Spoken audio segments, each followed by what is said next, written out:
Perhaps we need some outside universal threat to make us recognize this common bound. I occasionally think how quickly our differences worldwide would vanish if we were facing an alien threat from outside this world.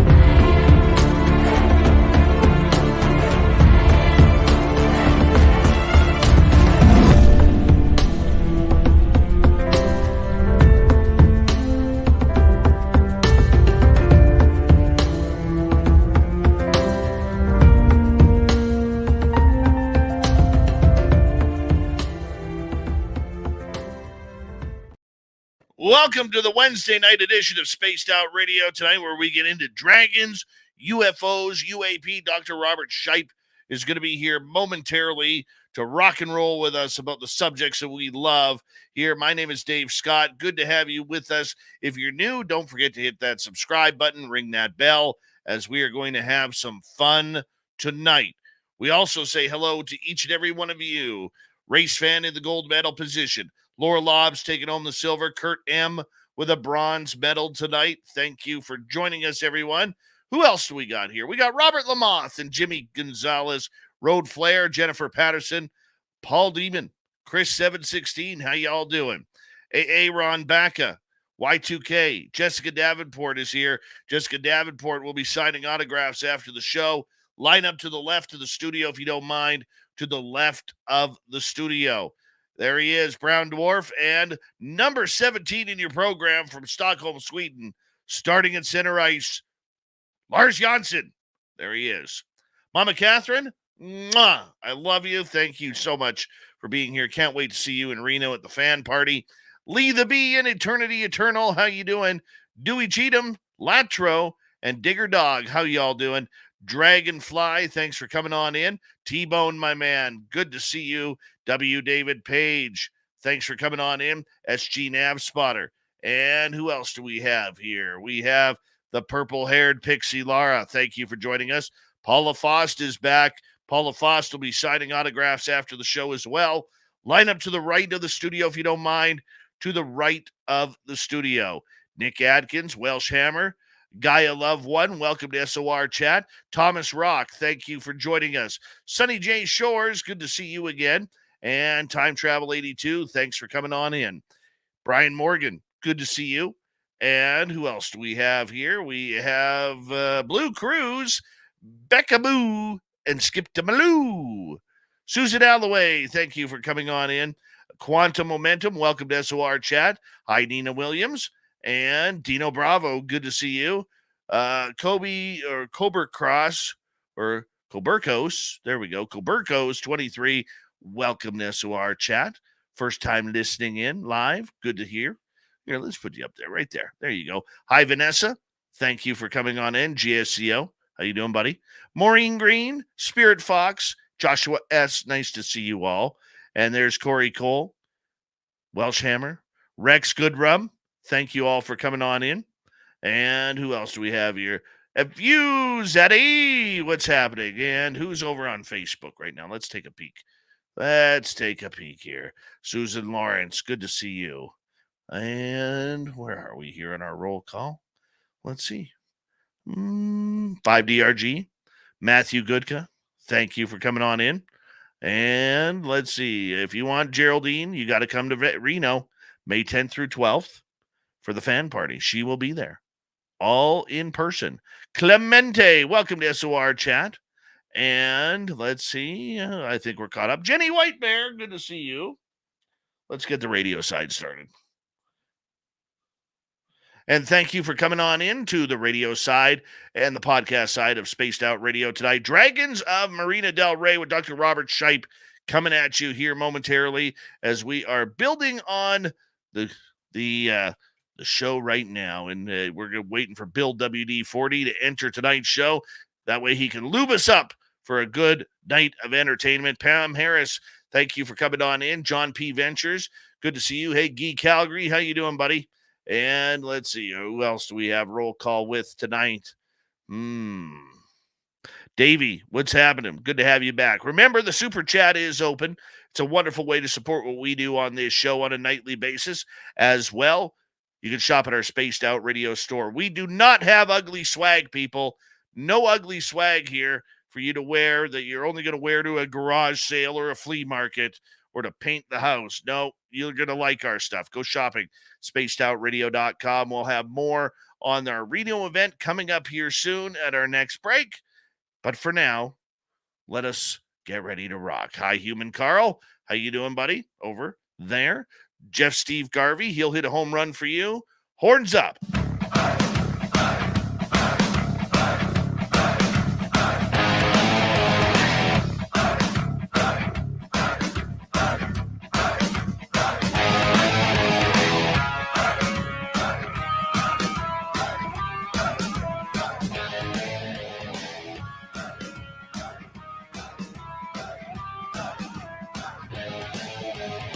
From the mountains of central British Columbia to you listening around the world, this, my friends, is Spaced Out Radio.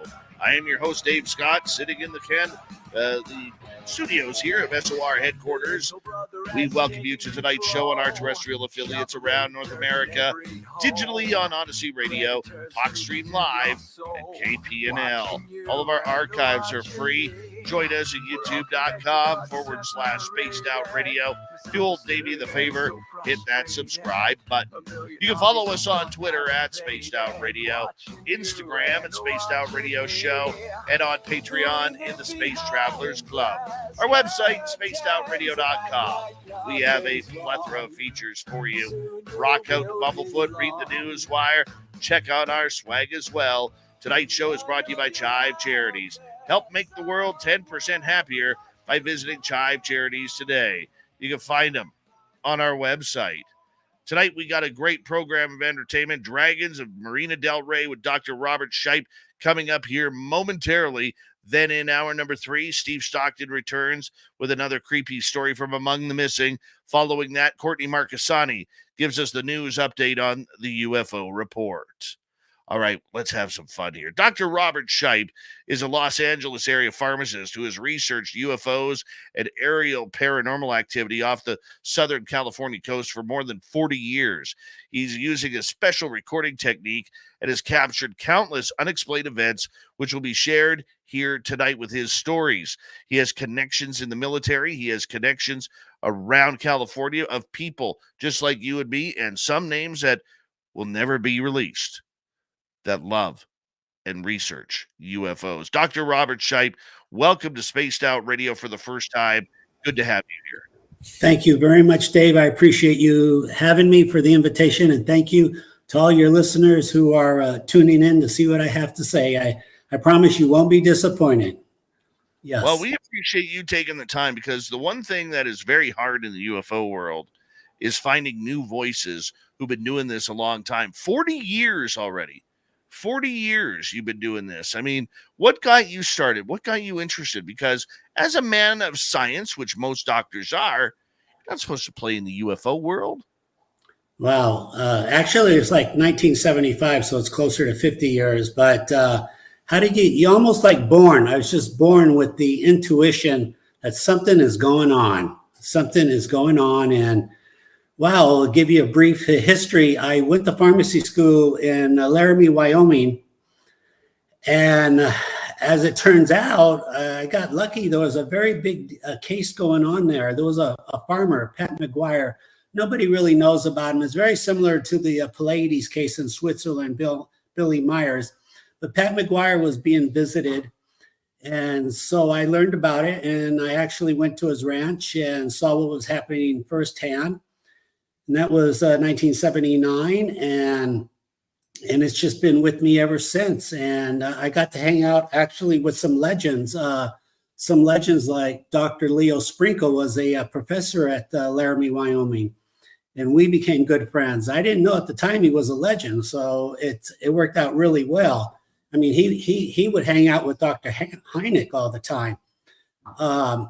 But basically, after pharmacy school, I opened my own pharmacy, the first mail order pharmacy in the United States, 1986. I was a mail order pharmacy, and that became extremely successful, extremely.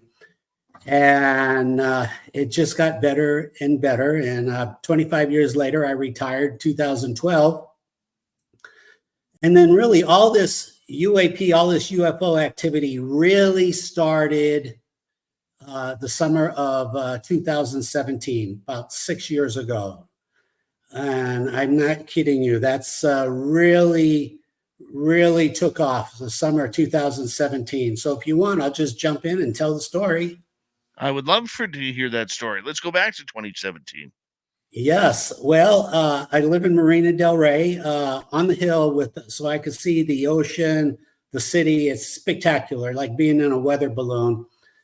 And pretty much out of the blue, in the summer of 17, the Coast Guard and the Blackhawks flew in the Marina Del Rey. They hovered 200 feet over the ground, and they stayed there for 4 hours. Now, if you know a little bit about Marina Del Rey, it's the largest marina in North America. It's about 5,000 vessels, very affluent. There's no reason for the military to invade Marina Del Rey. It makes no logic whatsoever.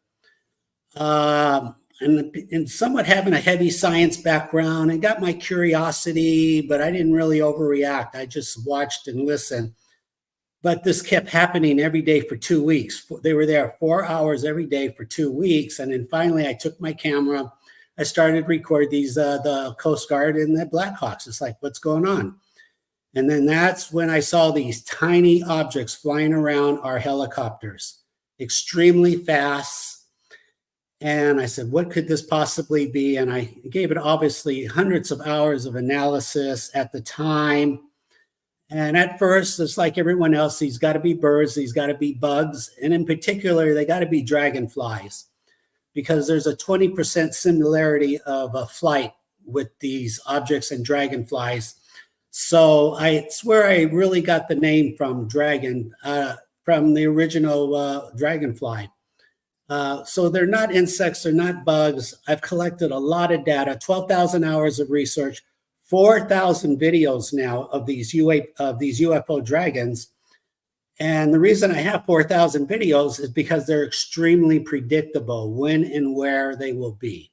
Extremely predictable, not just Marina Del Rey, but really anywhere in the world. I have my own channel, Custodian File, if you want to check it out, Custodian File on YouTube. A lot of my viewers are recording these small dragons. They're sending me videos. I have them from all over the world. It's kind of hard to keep up now. It's going nonstop. Pretty much, as far as Marina Del Rey goes, again, these dragons are ubiquitous, but for some reason, Marina Del Rey is infested, totally infested. Now, it may be the whole West Coast. As you know, there's a lot of UFO activity on the West Coast, but in particular, it's Marina Del Rey for two reasons, because I have 4,000 videos from Marina Del Rey. And also that can easily be verified. There's a free radar on the internet called Plane Finder. There's like 2 or 3 apps like that. I like Plane Finder. And Plane Finder keeps a 3-year history. If you sign up for $10 a year, you can go back and check the video records, radar records for 3 years. And my point is, Marina Del Rey is the only spot on planet Earth where there are clusters of military helicopters coming by. So it's a huge mystery, to say the least. Now, I've documented every single military helicopter the Pentagon has. Every helicopter they have, every aircraft they have is here in Marina Del Rey looking for these dragons. And I've documented. I'm somewhat of a NASA scientist. It's ridiculous just how organized this is where I'm at. And I'll be happy to share all this. Again, planefinder.net. You can do this where you live. You turn that on when you see aircraft coming over your roof. Go outside, record it with your cell phone, hold your camera landscape, zoom in halfway for 30 seconds. Look for a tiny dot. It will only be there for the blink of an eye. But after 2 or 3 videos, your brain does adjust to it and they get easier to see. Easier to see. They're not birds, they're not bugs. Over the years, I did attach a couple of car radar detectors with the K and X band, car radar detectors. I got them on eBay used, so they're cheap, $30, $40. I hooked it to my camera. I use a Panasonic X1000 4K 60 frames on a tripod with a modified 4K monitor, 16-inch with a light box I invented. I'm also an inventor. It's very impressive, to say the least. And sure enough, my experiment turned out to be real. So these dragons, these UFO dragons, they do trigger the X and K band on my radar about 8% of the time, 8%. And if you go back and review your notes, April 19, 2023, the Pentagon gave a report to Congress, the characteristics of these UFOs. And one of the characteristics right there printed by the Pentagon is activates K-band spectrum and X spectrum. So kind of an interesting coincidence. Also on that day, the Pentagon made reference to the speed of these dragons. They said they're going 2,000 miles an hour with the X band. And I found that to be a weird coincidence. It's like, how would the Pentagon have this data? Because it's basically, it's on my video. How would they know that? And I got an answer pretty fast. I got a phone call from a major friend in the Air Force, retired. But he straight up, he told me, he said, Robert, we're watching your videos in Congress. So the first hour is for the media, and the second hour is top secret review. And in the top secret review, they were reviewing the Tic Tac, and then they were reviewing my Dragon videos. And that's when they released the 2,000 miles an hour with the X band. So, ask and receive. And sure enough, thank God. I mean, the major called me and just said, hey, we're watching you. And I was like puzzled. I didn't want to, carefully, I said, sir, are you sure? I didn't want to disrespect him. He goes, yeah, we're watching your videos right now. So that's just to say the least of what's going on. My videos have been on the Discovery Channel, Fright Club, season 1, episode 2, I believe. And as it turns out, I'm the only civilian in the United States that has been allowed to give lectures of these UFO dragons at an Air Force base. You can Google that. I'm on Google. I just got lucky. A friend of a friend helped me put that together, and I've given a couple of lectures. So the Air Force takes this very serious, very serious. I was a little, at first I was like, man, if I go on that Air Force base, I mean, I could disappear. But so I had one foot out the door, but everything was okay. I've even sat down with one of the ABC agencies, and they took it very serious too. Very serious. So I've told a lot of people. I've had to sit down. I'll say it now. Dan Aykroyd was telling my story a couple of months ago on a podcast. I believe it was the Adam Carolla show or so. And he was telling my story. I sat down with Dan Aykroyd for 3 hours at Sony Pictures in Culver City. And he brought it. He brought it up. I told him what was going on. He said, I'm going to get to the bottom of it. And he went to City Hall, and he basically confirmed that he talked to the pilots. He talked to the police, the fire department, the sheriff. And to my amazement, they were honest with him, and they told him that we're being buzzed and we're kind of annoyed by it. And still to this day, to this minute, the government is still here practically every day chasing these things, repeating the same old, same old. And again, I watch on Plane Finder. I see the helicopters coming in to Marina Del Rey. I press record on my camera. I get new dragon video. It is really that predictable. You can do the same. Your viewers can do the same. You can find them on YouTube. I've been researching this again since 2017. They love air shows. They love the Blue Angels, the Thunderbirds, and they really love the Blue Angels in Chicago. Go figure. I could only guess why. I do have a theory, but they love Chicago. So I have found a lot of easy dragon video in Chicago with the Blue Angels. But in general, any Blue Angels air show, you will see these things flying around. Let me share a term with you. The most precious diamond in the world, actually, the color, the most rarest diamond in the world, out of all the colors. And if you don't know this is okay because it's extremely esoteric. Those are red diamonds. Almost don't exist. I mean, to give you a quick story, I went to Tiffany in Beverly Hills. I said, you have a red diamond? He goes, no, we don't have it. I went to Tiffany's in New York. I said, do you have a red diamond? No. He says, if you come back tomorrow, I can get you one. But he said, you know where all the red diamonds are? In Texas. Like, wow, I was amazed by that. So the reason I bring up the term red diamond is red diamond videos are the best of the best.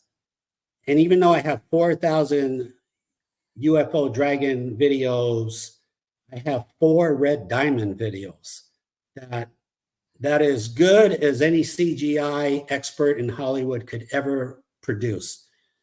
Even better. And I would say, 3 of them are from air shows. 2 of them are from the Blue Angels. And one of them is I recorded in Covina, California, which was a gift from the universe. And that really set off a commotion, the Covina video in 2017. So I'm not really quite sure where to begin, but I'll start briefly. March 26, 2017. Covina, California, 2 F-18s were circling for 6 hours. And I got a phone call from a friend, and he goes, hey, these F-18s have been here for 6 hours. What should I do? I said, go out and record them. And sure enough, they did. I saw the video on their cell phone, and you can clearly see 2 UFOs approaching our F-18s. Covina, California is kind of like Pasadena, California. And for some reason, one of the UFOs fell out of the sky and flew up to the camera. And that's one of my best UAP videos. Really? And images. Yeah, flew up to that one shook me up. That shook me up because it was roughly 400 or 500 feet away. And I was like, oh my God, you're not supposed to fly that close to a human. And so for 100 days, I was a little nervous about it, but I got over it. So if your listeners are scared, I understand some of you are going to be scared for 100 days, but it does go away. It does go away. So I have the other red diamond videos are Palmdale, California. A wormhole opened up. And I can tell your viewers where to find this right now on YouTube. Okay, if you want. So a wormhole opened up, flew up to the windshield, flew away. The other one was in Canada. That was a spectacular one, also super spectacular. And the other one was in Chicago with the Blue Angels. But so I don't really know where to begin here, but I've got a lot of video. Well, let's just start with, as our audience gets into it, because we got a lot of time to go over all of these events. Do you think it's just you capturing this, or do you think that there is a lot more people that have just not noticed this phenomena around military aircraft? Well, great question. great question. There's a couple of answers to that. I didn't want to make this interview too complicated, but I had a very gifted spiritual friend, Glenn Falkenstein, very gifted, and he passed away in 2010. But at the time, he told me, anytime you want to know about UFOs, just ask and I'll bring it into your life. So I think there's a little bit of that energy going on, but also the other part is we all have cell phones now, and these cell phones are so sophisticated for the last 15 years. These cell phones didn't come overnight. It took 120 years and 10 million engineers to carry this amazing instrument in our pocket.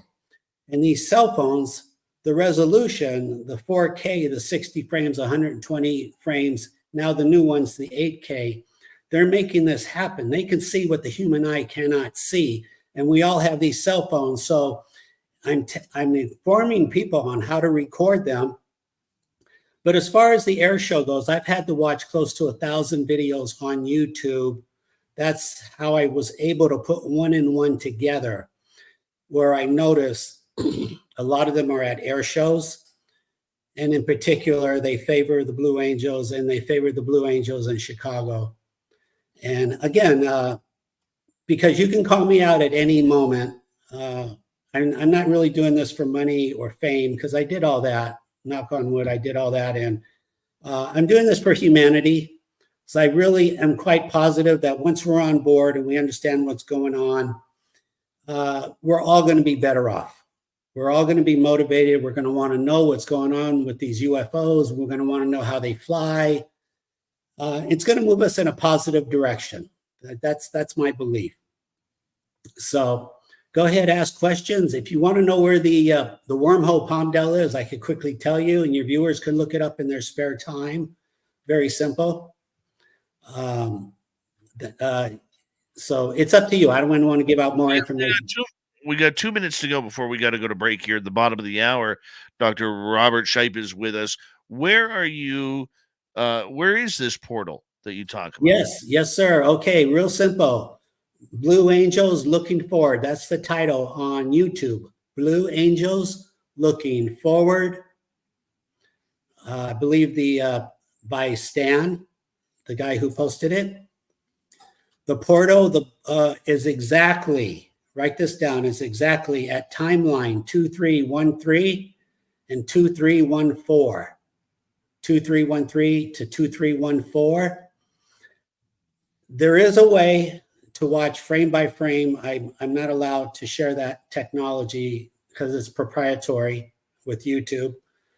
But if you just watch it, you will clearly see a wormhole does open. You will see about 10 or 12 of these dragons will fly out first. They're black dots. And then the UAP ship will come out. It will fly up to the windshield. It will fly away. It happens in the blink of an eye. I've given you. What's the timeline on this? 2313 to 2314. All Blue right. Angels Looking Forward. Put it on high resolution. Now, you can put your speed on 0.25. That will help you. Put the speed on 0.25. Yeah, it's, I've watched 1,000 videos. That is the only wormhole I have ever found. And I've shown this to a lot of experts. Believe me when I tell you, a lot of experts have seen this. The smartest UFO researchers on the West Coast, with all due respect, I've shown it to the Navy. A lot of other research, nobody has a clue. There's been some suggestions that it's anything from a piece of trash inside the cockpit to an engine falling off of a 747. Well, let's find out here as we look for dragonflies in the sky, little mini UFOs hanging on out with military aircraft. Dr. Robert Shiepe is with us explaining his research tonight on Spaced Out Radio. Stay tuned.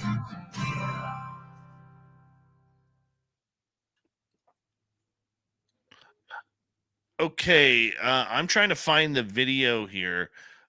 Is it the one that says slot looking forward from Seattle? No, Blue Angels looking forward.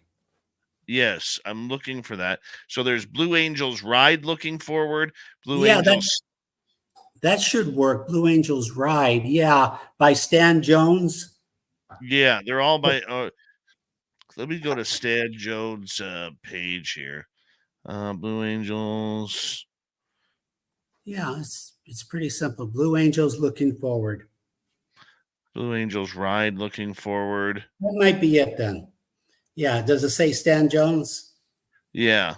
Okay, yeah, go to 2313 and then See, at 2313, it's just the guy sitting in the back seat waiting for the okay, let me quickly.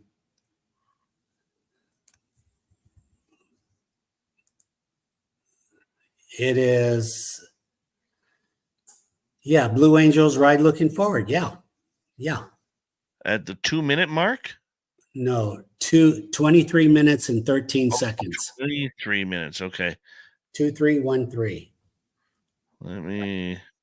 Use that trick I taught you. Yeah, 1 second here because Yes, I'm sir. gonna pause this. Yep, take your time. There's Dirty Filth right there. Gonna draw some cartoons for us. Let me. I don't want to get in trouble from YouTube for this, but yeah, let's just share this right now. So okay, so 2313. Okay, there's 2307, 2308, 23. I've got this on the slowest setting possible. Okay, that'll work. You'll see it. Oh, he's flying inverted here. Yes, right. Twice. Okay, 2313. Here it comes. It's going to happen fast. Get ready. There it is. Oh. Let's see here. Now that I know what I'm looking for. Yeah.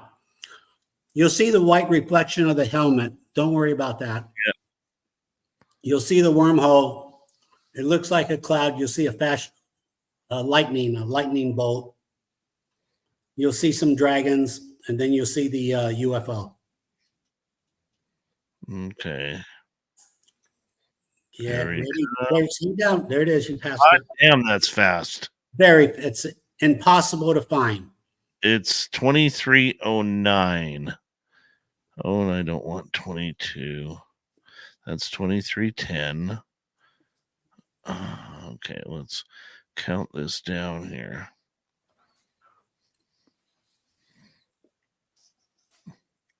It's a nice view of number 1 right up ahead. And so we're in the 4 slot here. This is jet number 4. Wow, how did you know that? Because the number 4 aircraft always is the slot behind the lead aircraft. Oh, wow. Okay. Learn something new all the time. Okay, so there's 2304, 2305, 6, 7, 8,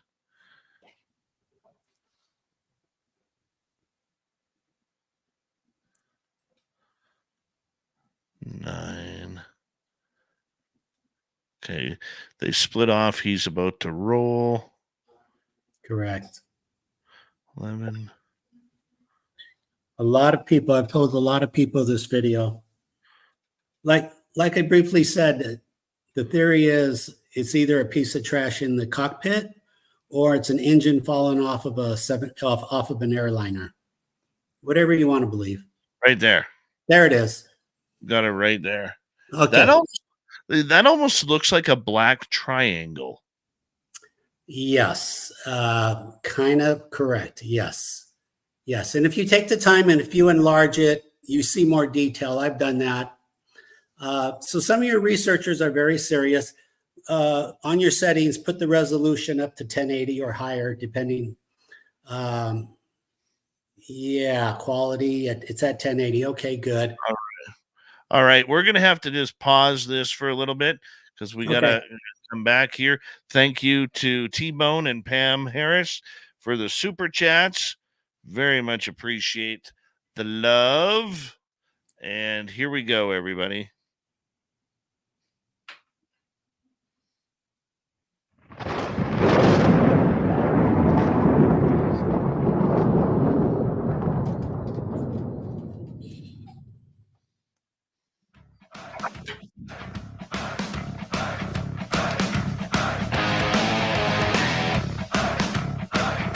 Second half hour, Spaced Out Radio is now underway. Thank you so much for joining us.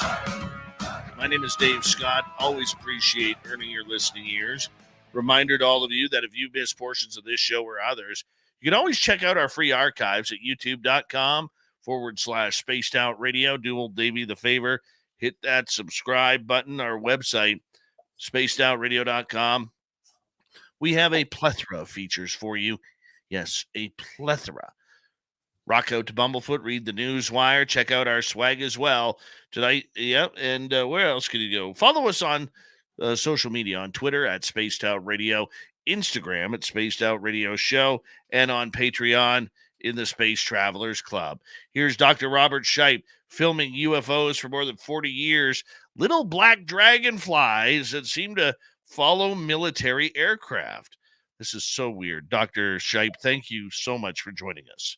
Thank you. Thank you. It's not only military aircraft, it really is all aircraft.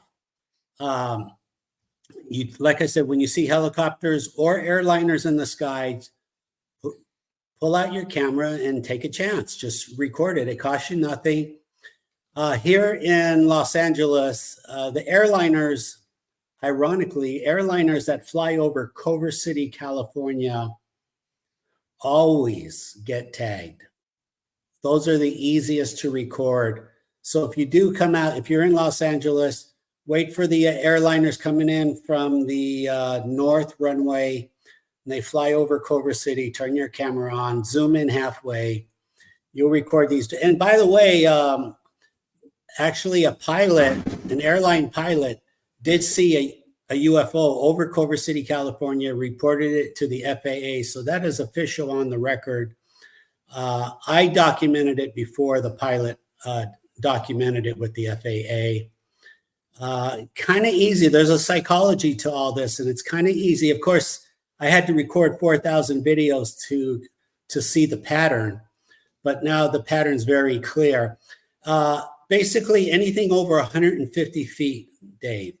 If you are flying over 150 feet, generally you will get recon by one of these UFO dragons, especially over Marina Del Rey, especially the hot zone is the Jetty Rocks. If you go on Google Map, look at the Jetty Rocks. The Jetty Rocks stop the waves from coming into the marina. It's 2,200 feet long. The military, the Navy, everybody is spending all their time over the Jetty Rocks. They see these things coming in and out of the water. I kid you not, I've documented it all. So there have been 3 major research vessels. 3. Back in 2019, 2 of them were called the Ocean Investigator. It was a giant orange ship, and the other one is called the Decisive, a giant white research ship. They were here for 9 months. And before they left, they took a 20-foot submarine, dropped it in the water at the Jetty Rocks. It went underwater for 1 hour, and then they pulled it out. I recorded all of it. I have it all on video. And basically they left, and they've never come back after 9 months. And then 2 years ago, the USS Gabriella Gifford pulled up to the Jetty Rocks. I'm looking out my balcony, and there's this giant warship. Like, what the heck? And they repeated all. They pulled out their best technology. They threw down this chemtrail, but the chemtrail was only like a mile wide. It was long enough to cover the jetty rocks. Amazing. It started to drip. It turned into a kaleidoscope. It started to drip out of the sky. So the theory being, it was probably dripping aluminum or copper ions where the dragon would fly through. It would get painted on radar. It'd be easier to see. It's kind of brilliant. I guess it was invented in the 80s for countermeasures for stealth technology. I recorded dragons all over the Gabriella. It is what it is. If you fly over Marina Del Rey, you will get tagged. So again, anything over 150 feet, kites, you fly a kite at the beach, parasails, if you rent a parasail, you come down the beach over 150 feet, you will get tagged. Earth drones. I love earth drones because I have 3 videos of earth drones, and out of the 3, they all got tagged. Really good video. Spectacular. This is being repeated all over the world now. All over. I really don't know where to go. You pick a helicopter. I have a file of those helicopters. I probably have a couple hundred of Black Hawk videos getting tagged. Apaches, Ospreys, Lakotas. Oh my gosh. The fire department, the sheriff, the police, the Coast Guard, the Edison chopper. And now you might be wondering, like, wait a minute, what would the Edison chopper and the fire department, why would they be here? Because these dragons, they do leave a heat trail. And Edison and the fire department have really good thermal cameras, some flare thermal cameras, so they could pick up their image. All these agencies have video. They have better video than I do. As simple as that. Like I said, Dan Aykroyd already talked to them, and knock on wood, they were honest with them. They said, yeah, we're being buzzed and we're kind of annoyed by it, and we don't know what to do with it. And it's we've had over 15,000 sorties over Marina Del Rey since 2017, far exceeding 15,000. I'm being very conservative when I say 15,000, very conservative. So again, very predictable. A lot of them are videos with the X-band. When these dragons fly by, they trigger the X-band or the K-band. I mean, I have hundreds of those videos. It's all predictable. And again, over the jetty rocks. Why the jetty rocks? I have a theory. I'm pretty sure these things are running on electricity, extreme high voltage, extreme. It's possible they're using the kinetic energy of the ocean hitting the jetty rocks. They're recapturing the kinetic energy and they're recharging their vessels. That's one theory. Also, another theory is once in a while they do turn orange. If you've seen UFOs orange, people say, oh, I saw these orange lights. So in my opinion, because people say, well, if UFOs are so advanced, why do they have lights? Which is a great question. I thought about it for 2 years and I've come to the conclusion they don't have lights, they have colors. And the colors represent the fuel source that they are operating on. So helium plasma electrified is orange. Hydrogen plasma is white. So when you see white lights or white colors, that's pretty much my theory. So they're using the kinetic energy in the ocean. They're recapturing hydrogen or helium. And I have a couple of videos where they do turn orange. You will see that, but they're extremely rare. But I do have a file of orange dragons. And again, I have to stress, there are no exceptions. Everyone gets tagged. So any VIP, they've kind of asked me stop naming agencies and VIPs. So, but any VIP from Washington, like we had a VIP from Washington 2 weeks ago who had an an escort with 235 fighters, 235s, or I'm sorry, F-35s, two of them. And evidently, these dragons are being taken very serious by the Pentagon, where they feel this VIP needs an escort of F-35s. But all that did was it created a commotion in the sky, and other photographers recorded these orbs, these UFOs, along with me, and I recorded. So we even got more video now. So I always knew someday the fighter jets would show up, but how would that be formatted? And so they figured out, you know what, if we sneak in some fighter jets with a VIP, nobody will ever know that we're here chasing dragons. And it's brilliant. Nobody will ever figure that out. Well, I do know that the Air Force One and the president always fly with a military air escort anywhere they go in the United States or in U.S. airspace, as well as when they go across the pond. But that still doesn't add up to the fact that these things were seen on video. We talked about the president's ship being seen by these. To me, it looked like little silver orbs, not these dragonflies, but there seemed to be some silver orbs around Air Force One just a couple weeks ago. And I found that to be very, very strange. You know, the idea, though, that once again, here's kind of what I'm thinking, and I'd like you to address it. You have this going on in Marina Del Rey, and then just down the coastline near Catalina is where the Tic Tac incidents have happened and apparently are still occurring. Do you think that there is any combination between the two? Same thing. The Tic Tacs. By the way, the function of these dragons, they have two functions that I figured out. Their primary function is to escort and protect larger UFOs, because they value their organic pilots as much as we value our organic pilots. So it's to protect, like in the Blue Angels Looking Forward, when the UAP came, or the UFO came out of the wormhole, the portal, those dragons came out first as protection to ascertain the safety. So, and then second, once they're here, they recon the planet thoroughly, like an electron microscope. Everything gets recon. So yes, these in Catalina, these Tic Tacs are just being escorted by dragons. And these dragons, I'm only 30 miles from there. So these dragons are the same dragons in Marina Del Rey. And they're all over the world. And you will see that. And I have the video. Feel free. You can contact me, custodianfile@gmail.com or custodianfile on YouTube.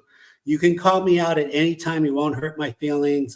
As a scientist, I know you just want to know the truth. I appreciate that. And I'd be more than happy to share all the video. I have a pretty big team of scientists behind me now, and just it's growing and growing. I have several physicists. They're going crazy over this. They're mesmerized by it. But it's astronomers also, but it's really all over the world. It's taken off. And again, this is for humanity. I'm doing this for humanity, not really doing this for publicity. I don't have a book or a movie, nothing like that. I'm not doing it for the money. It's just people need this information. We just need to be told the truth. Now, once you know, and then you have the free will to delete the information, but we all deserve to know the truth. That's why I'm doing this. Time travel 82. I could tell you, there you go. I can tell you a little brief story about time travel if you want. Yeah, let's. Hey, we'll never turn down a time travel story here. Well, it's let me see here. Very real. I think I told you about a gifted friend, Glenn Falkenstein. Extremely gifted, where the point where time travelers would come to say hello. They would introduce themselves. He reluctantly told me about a time traveler that did that. I asked a lot of questions. He was very nervous about giving me details. But other than time travel is very real, the time traveler was doing research. And I'll just say he was doing research in the 1700s on the East Coast. Yeah. So very real. It's not theory. Time travel is very real. I can also tell you the JPL, NASA JPL in Pasadena, California, they do some serious time travel research there. They do time travel research and black hole research. Both are considered extremely top secret. I can't tell you everything because people tell me things in confidence. And if I burn any bridges, then they're going to stop talking to me. But yeah, it's just very real. I wasn't going to bring it up, but I saw time travel 82 pop up, so I just thought I'd throw it out. Yeah, as you speak, if you say certain keywords, I might make a reference to it. Area 51. Well, and I was actually going to head there because Okay. you had mentioned before the show that you don't mind answering some questions about that, but and Area 51 is always one of those topics that I'll never turn down. You know, I mean, it's such a crazy place. You know, but my question to you regarding this is, you have met with U.S. military officials regarding this, and how does that tie in to your meetings and what you know or learned about Area 51? Well, two different timelines. I picked up my my best information on Area 51 in the 80s, 1983, 84, where I was meditating and I was clearly instructed to talk to an individual, Virgil, to get more information about Area 51. And I out of it, and this is kind of funny. I came out of meditation. I said, Virgil. I don't know a Virgil. Chances are you don't know a Virgil. Who knows a Virgil? I thought about it for a few days, and then I put one and one together. It's like, oh, my neighbor name is Virgil. So I went, I talked to him. I said, Virgil, what do you know about UFOs? He was about 85 in 1985. He was really up there. And he goes, I don't know anything about UFOs. I've never heard of a UFO. I can't help you. I don't know anything. And I talked to him for 45 minutes. I said, okay, all right, well, thank you. And I left it at that. And I was like, boy, that's odd. I was meditating. It was really clear to talk to him. Well, 2 weeks later, I saw him walking.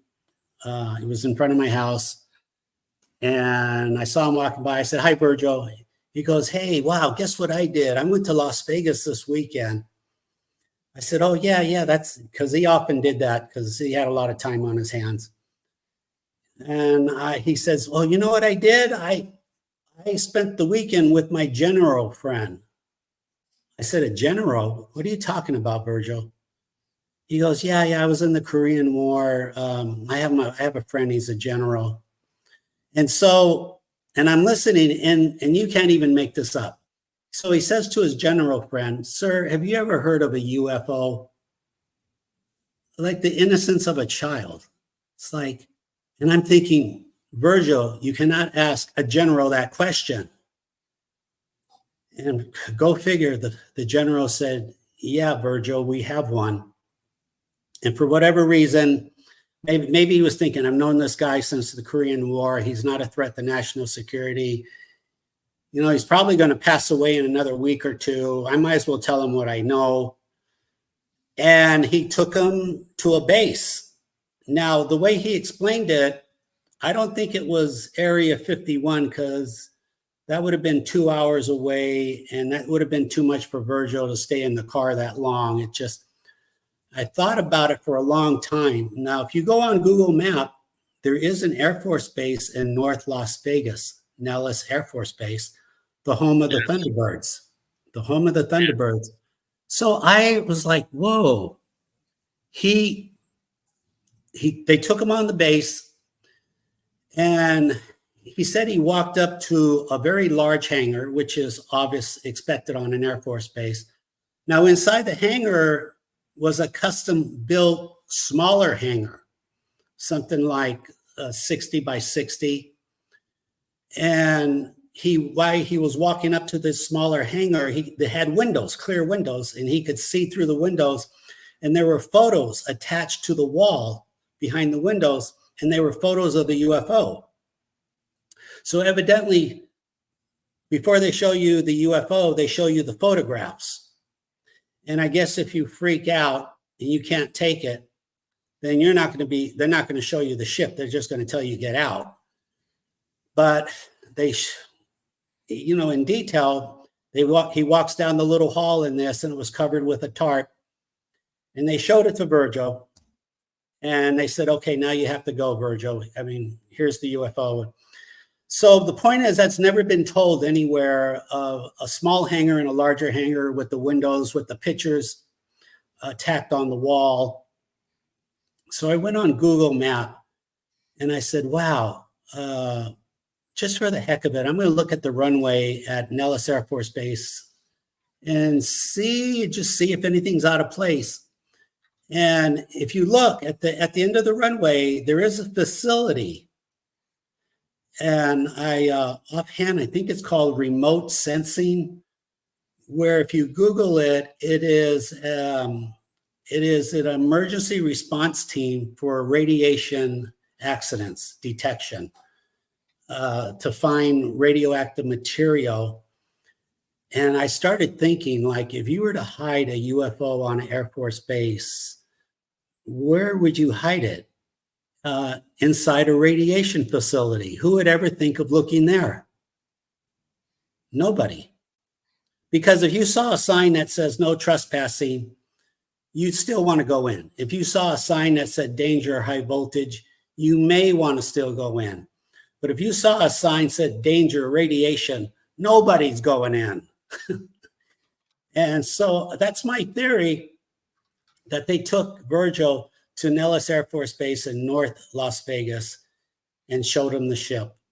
So we'll see. Maybe a whistleblower in 5 or 10 years will tell the same story. But chances are it's still sitting right there in plain view. That's my Area 51. Yeah. Yeah, 2 minutes to go before we have to go to break here at the top of the hour. Dr. Robert Shiepe is our guest. Back to the dragonfly things.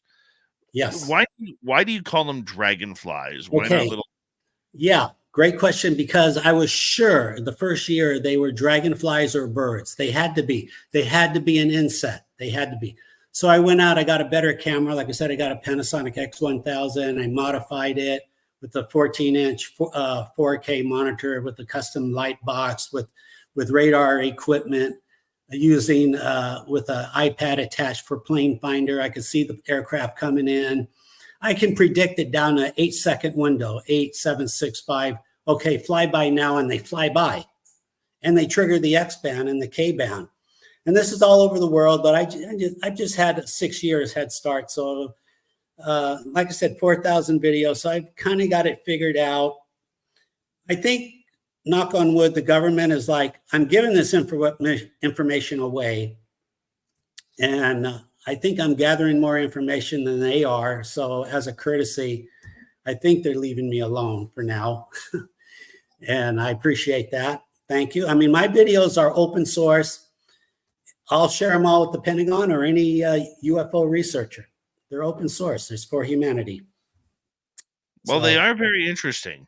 They are very interesting, to say the least. And if you want to look them up on his YouTube channel, it is Custodian File. Custodian File is the channel, and you can search them all there. And you're not done yet. You got a lot more to try and film and do yet. Oh yeah, yeah. No, I'm not stopping. I may have 4,000 videos, but I feel like I have an obligation to future researchers, because I can see where this is going. They're going to want to take all my videos and put it in a supercomputer with AI. And then we're really going to get some stuff done, because we know the location. We know where the helicopters are. We know the size. They're approximately 10 inches in flight. This is where it gets hard. When they're parked, they're about 1 inch. You hold it right there, Dr. Robert Shiepe. We have him for another hour here on Spaced Out Radio. We'll also take questions from our YouTube chat room. Make sure you put them in capital letters. UFOs, dragonflies, following anything of flight. on Spaced Out Radio next. Super. Awesome. Dirty Filth, let's check you out here. Bring you up here and see what you're drawing on. I'll be right back, guys. Hi, Dave. I combed my hair tonight for you. I'll be right back. Everybody's gone. That's all right. All right. Welcome to Space Out Radio with special guests Dave Scott and Robert Shiepe. With your host, Dirty Filth on the weekends. Or the in-between hours. Something to that effect. Hello, Brown Dwarf. Hello, Love. Joe. Castle Dude. The Unknown. Ange. Anybody else that's listening? I just said I mentioned previously that I haven't drawn any mantids, so I'm doing a mantid tonight, everybody.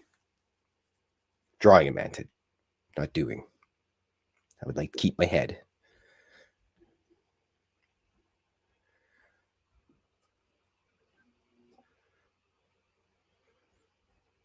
I was able to see some of the videos that Robert shared before the show. Blew my mind. And I phoned pretzels.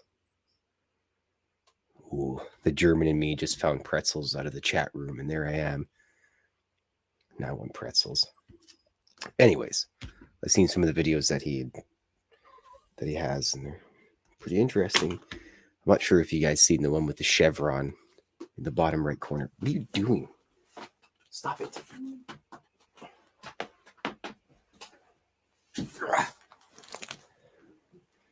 Sorry, cat's out of control. Nonetheless, though, interesting video.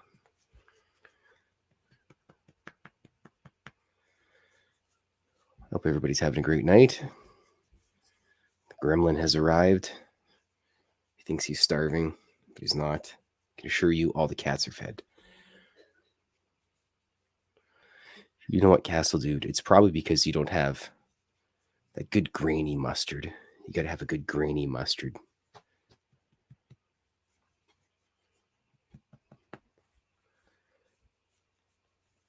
Well, 4,000 videos, Kira, my fellow traveler. That should keep the nerds busy for a while.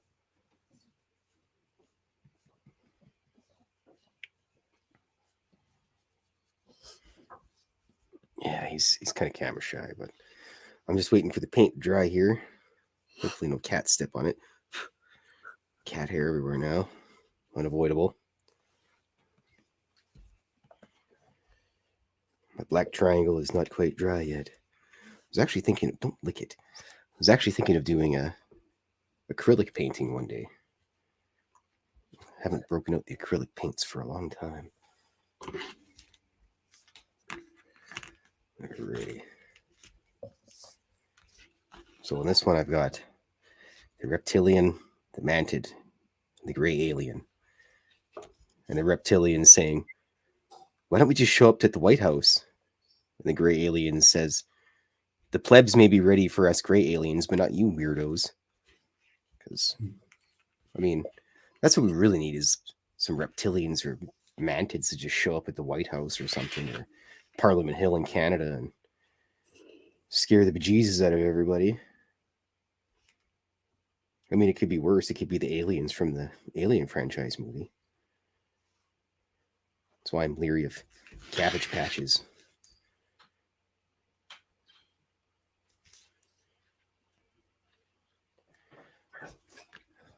Looking good, Dirty. We're back at the bar, eh?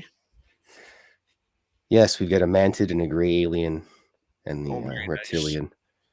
Nice. I was saying I haven't drawn any mantids before, so we got to start. They may be the first ones we meet. Was that Blob in the background?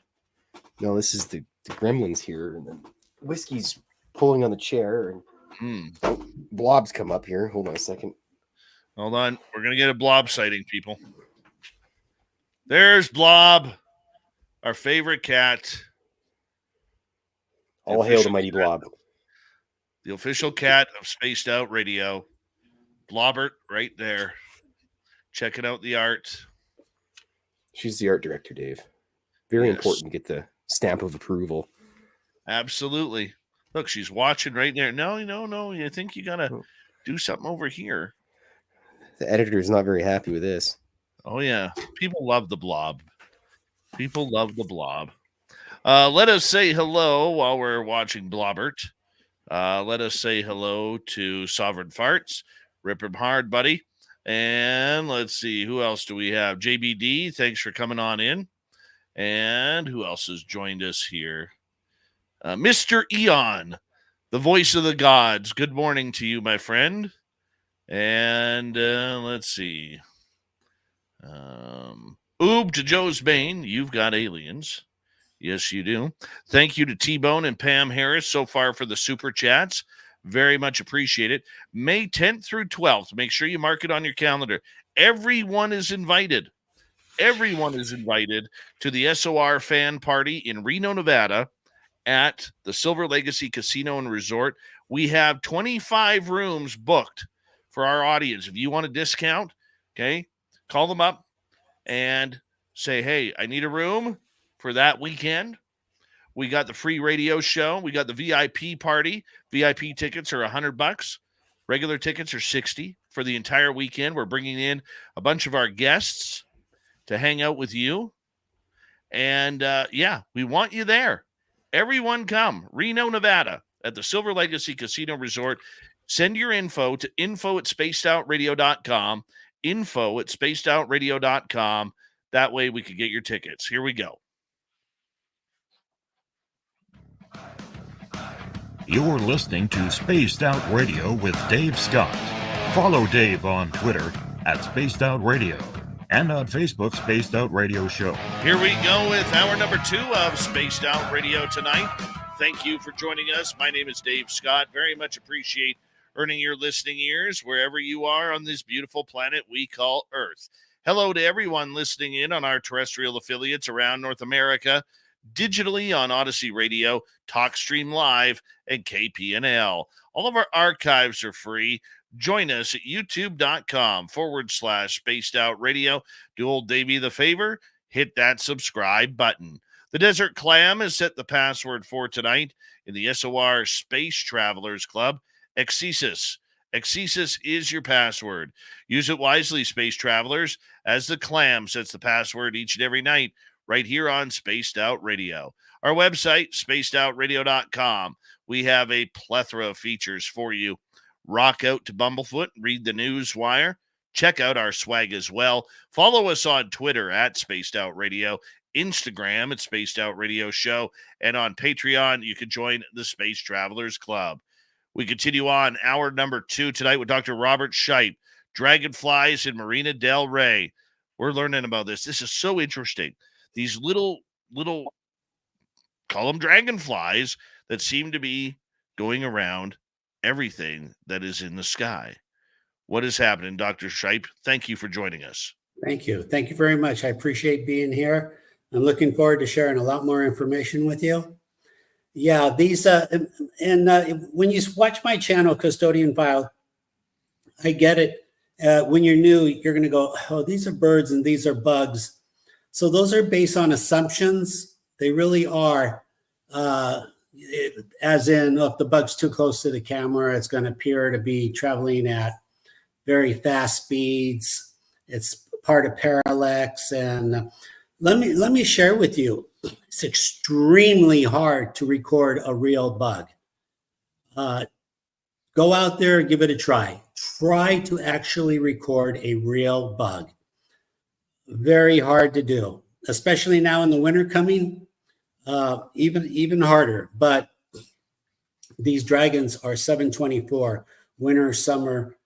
All you got to do is record helicopters, airplanes, or just watch air shows on YouTube. And again, March, in December, January, February, you will see these things flying around. So they're not insects, bugs, and something is triggering the X band, the K band. And it's pretty clear. Like I guess I have a lot of viewers. They're sending me their video and I'm posting their video. If you record these dragons, if you send it to me, I'll put it on my channel. I'll post it. It is what it is. There's something in our airspace. We're being reconned. And frankly, there's not too much we could do about it other than document. And that's what I'm doing. I'm documenting everything. That's they're very predictable. We know where and when they will be 80 to 90% of the time.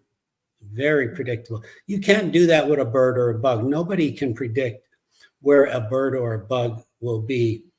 And over the years, over 6 years, I have actually recorded a few real bugs. The thing is, they look like bugs. They're slow like bugs. There's no comparison to these UFO dragons. None. We're being reconned by very small, fast technology. Very fast. So they do leave a heat trail. They do leave an audio. 8% of the time, you will hear an audio. In fact, on the Blue Angels looking forward, if you watch that video in real time, you'll hear a click. When it flies past the windshield, you'll hear a click. But if you process the video, if you know how to copy and slow it down, when it flies past the Blue Angels, the click is more pronounced and much louder. A click, click. You'll hear it. It's a double click. And that happens, again, 8% of the time. And I don't know if it's a coincidence, but the X band and K bands happen 8% of the time. So what's flying in our air? Who's watching us and why? Very important questions. And what are they doing with this data they're collecting? Where is it going? Where is it going? Are the K bands, once we are reconned, is the data, I would assume the data is immediately transferred to somewhere else. Is that what the X band is about?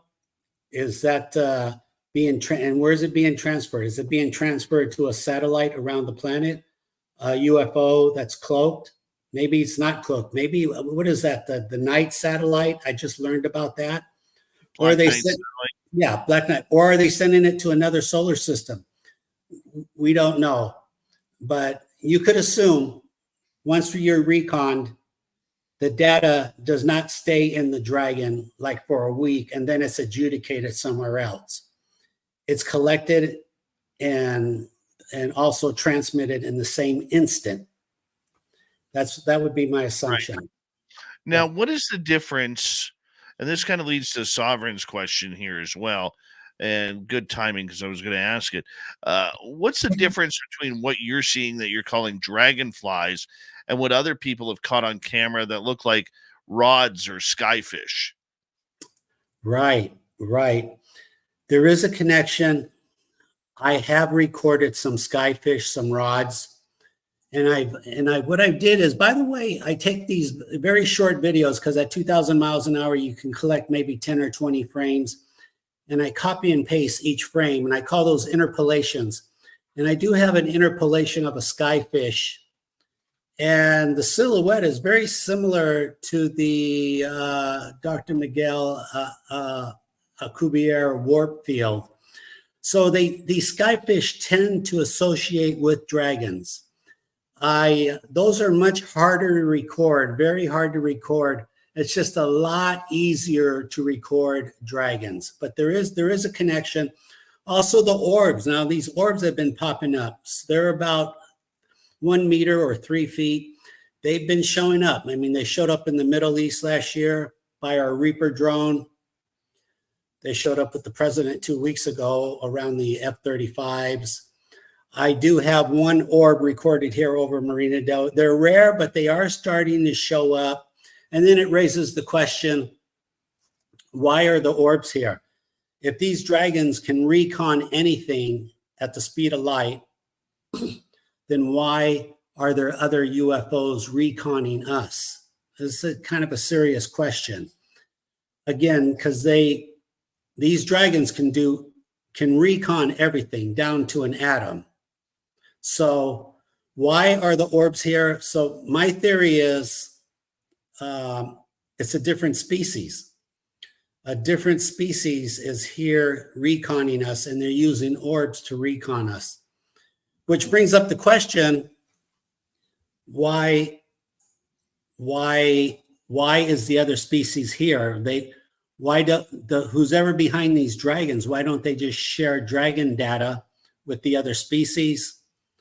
And then it brings up the psychology is maybe these two species are not talking to each other and each one is collecting their own data for their own purpose. I mean, they're serious questions. I'm not trying to scare anyone, but the point is we need to take these orbs, these dragons, serious.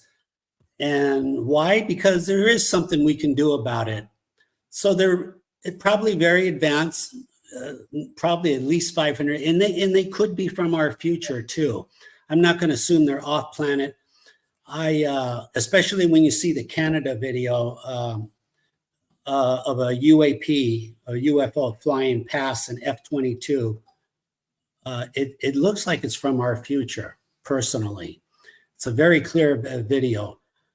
But there is things we could do. We could study their behavior. Again, when you can study their psychology and you know when and where they will be, that's some advantage. That's some advantage.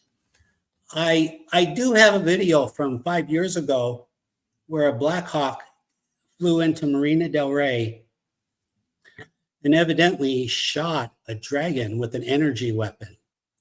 Because on the video, more or less, the dragon appeared to be discombobulated. It was falling apart in the sky.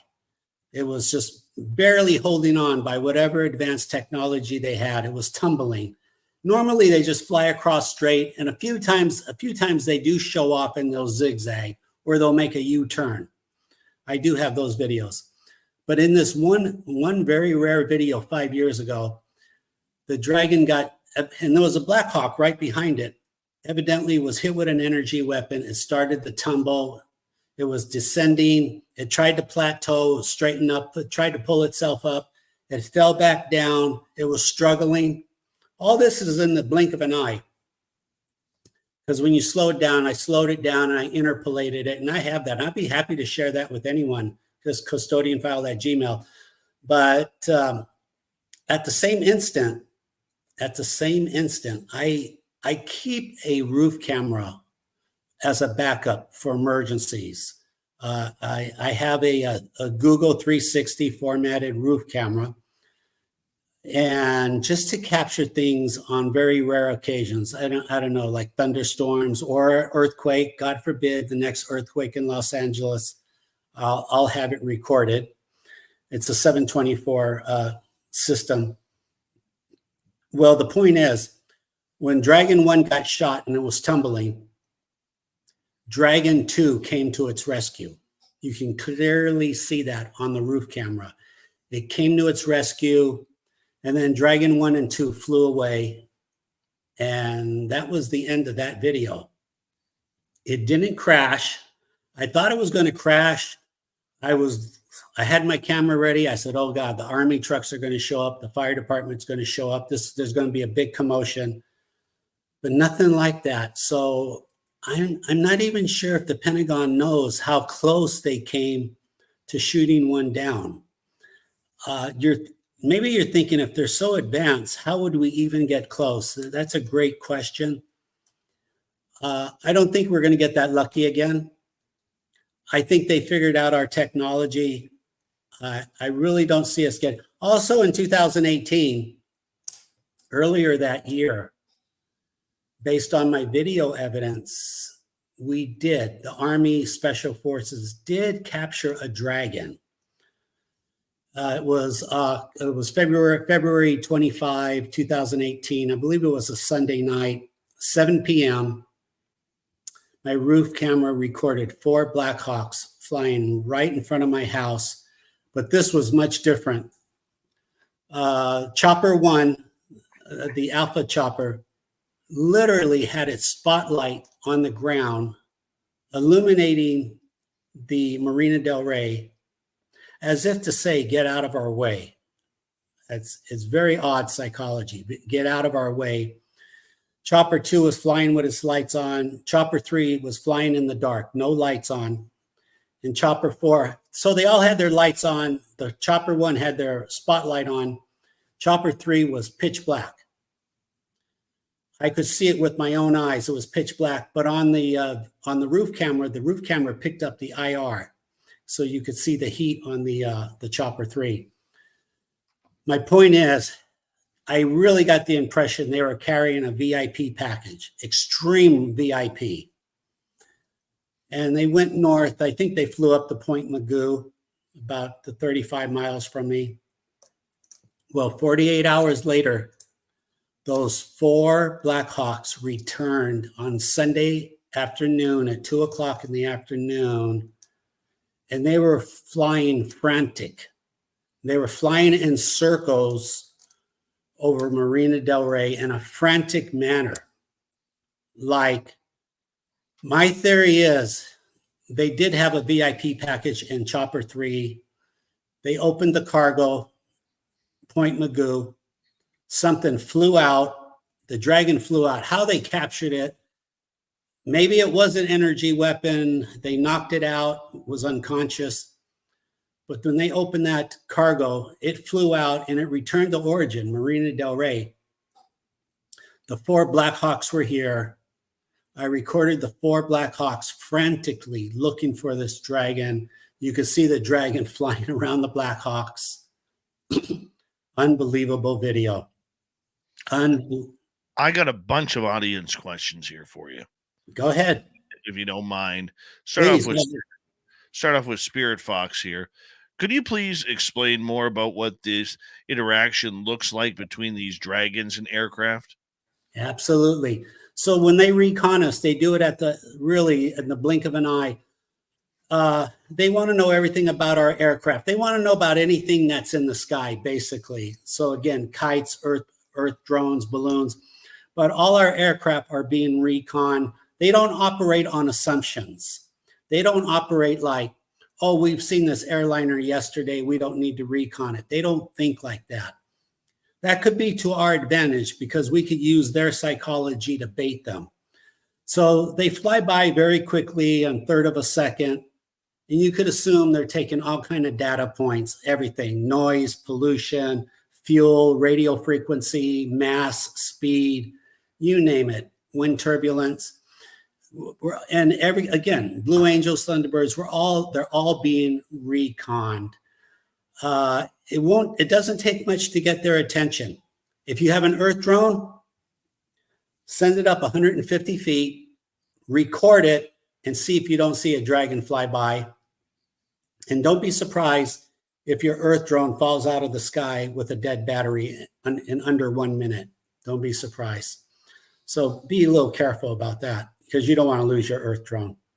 Yeah, that's where we are. Extremely predictable. And believe me, like I said, the Pentagon has sent 15,000 sorties. At one point, it peaked when they sent 16 helicopters in at once. 16.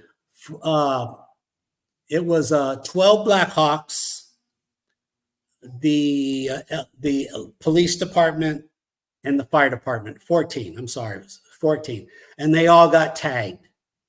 And I was lucky enough, people were calling me. They said, hey, there are 12 Black Hawks coming your way. Turn on your camera. So I was able to get my camera on ahead of time. I have that on my channel, Custodian File. Everyone got tagged. In fact, some people at the beach recorded these 12 Black Hawks. You can see the dragons in their videos. So yeah, I've recorded these things using 2 different cameras, using my roof camera. I've done that. That's been done. We are way past that using 2 cameras. They're triggering the X and the K band. The Pentagon's doing everything they can. I'll give them that. They're doing everything they can. They're not sparing any expense. Like I said, they have these research vessels. They're spending all the money necessary.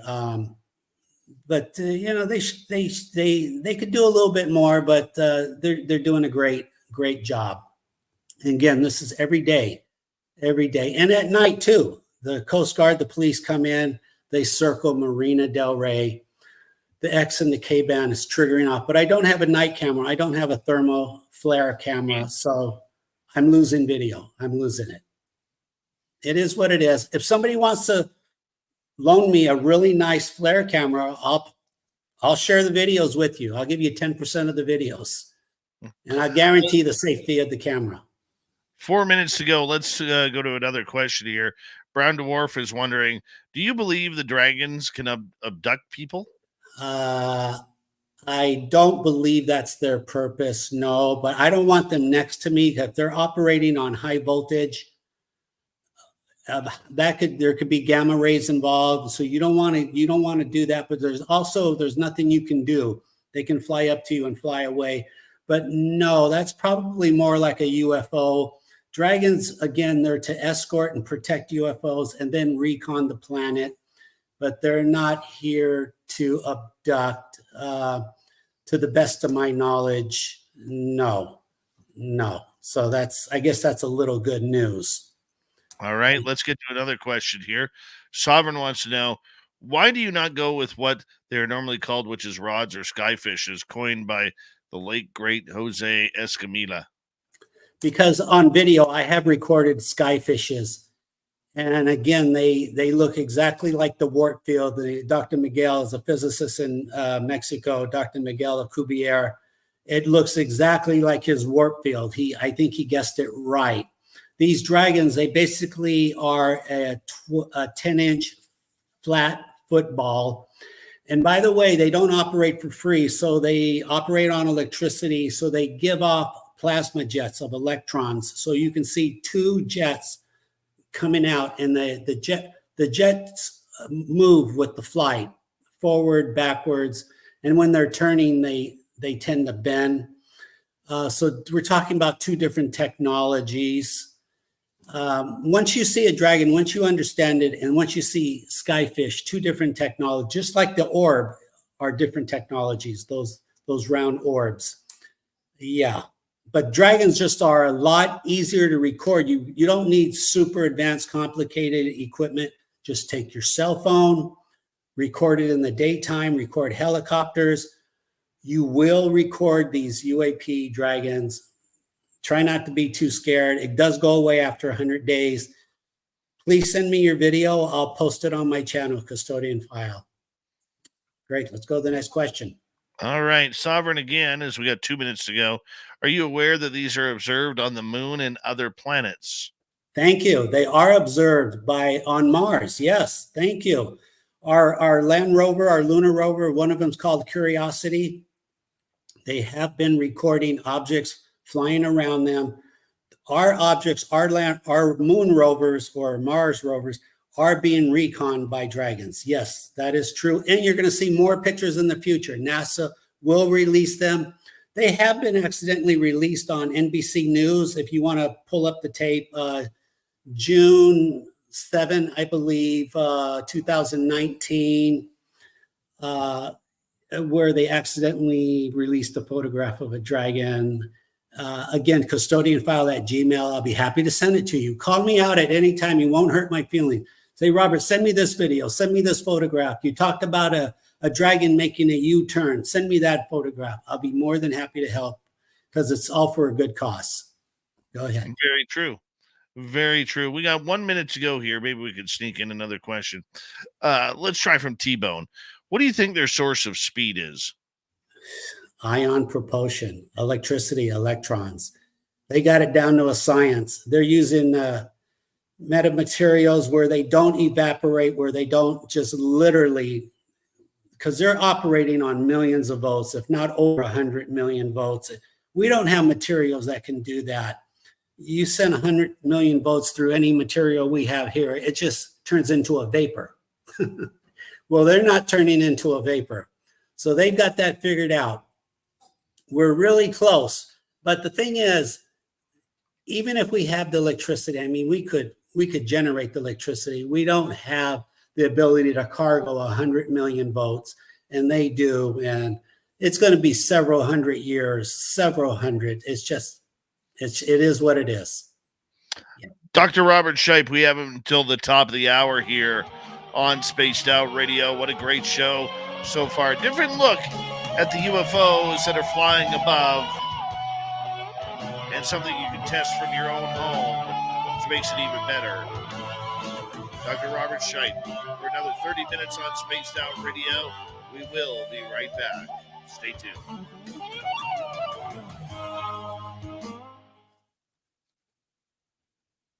Great show tonight, Rob. Thank you, Dave. I appreciate that. I'm doing my best here. Oh, you're doing great. You're doing absolutely great. Thank you. Yes.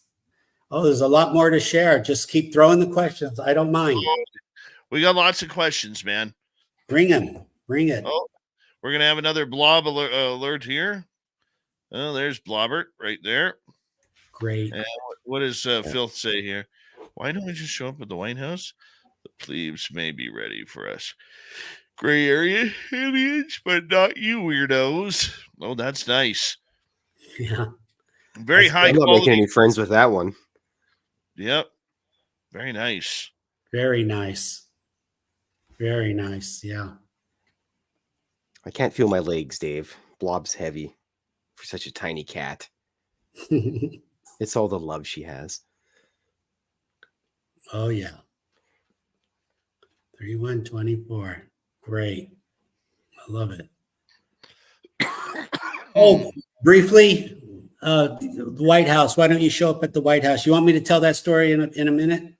Sure. You can tell it right now if you want. Well, okay. So my gifted friend, Glenn Falkenstein, he's a time traveler. He was psychic, telekinesis. He was in the Air Force 1948, 1952, Iceland. He was a code breaker.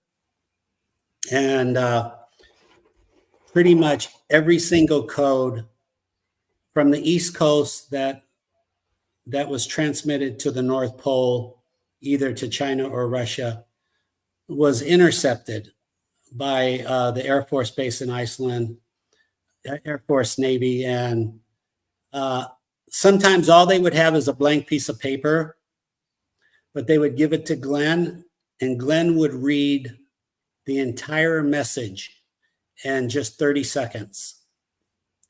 So we have a debt that we can never pay back. As far as all the codes that were broken, we will never know, but he wasn't from this planet. And how I was lucky enough to meet him, I guess I'll never know that either. But it was the real deal. It was the real friggin' deal. Oh, right now, Dave, he could just say, pull $1 out of your pocket, and he'd read the serial number to you. Interesting. Easy. He'd tell you your driver's license ID number, anything, where you live, your phone number, what hospital you were born at, the doctor's name, where the doctor lived. It was really spooky. And he did a radio show for 1 year, 50 years ago, 1974. And I have those radio shows on cassette tapes. Oh, wow. Yeah. It's really something else. He did an experiment in time travel. He says, we're going to do an experiment and see what happens. And the security guard at Mount Palomar Observatory, that's in San Diego, the security guard called and said, Glenn, I want you to know, when you were doing your experiment, the clock at the observatory, the chronometer stopped. It doesn't work anymore. And that's a nuclear clock. I mean, the Navy uses that to keep the time. Mm-hmm. So that was Mount Palomar.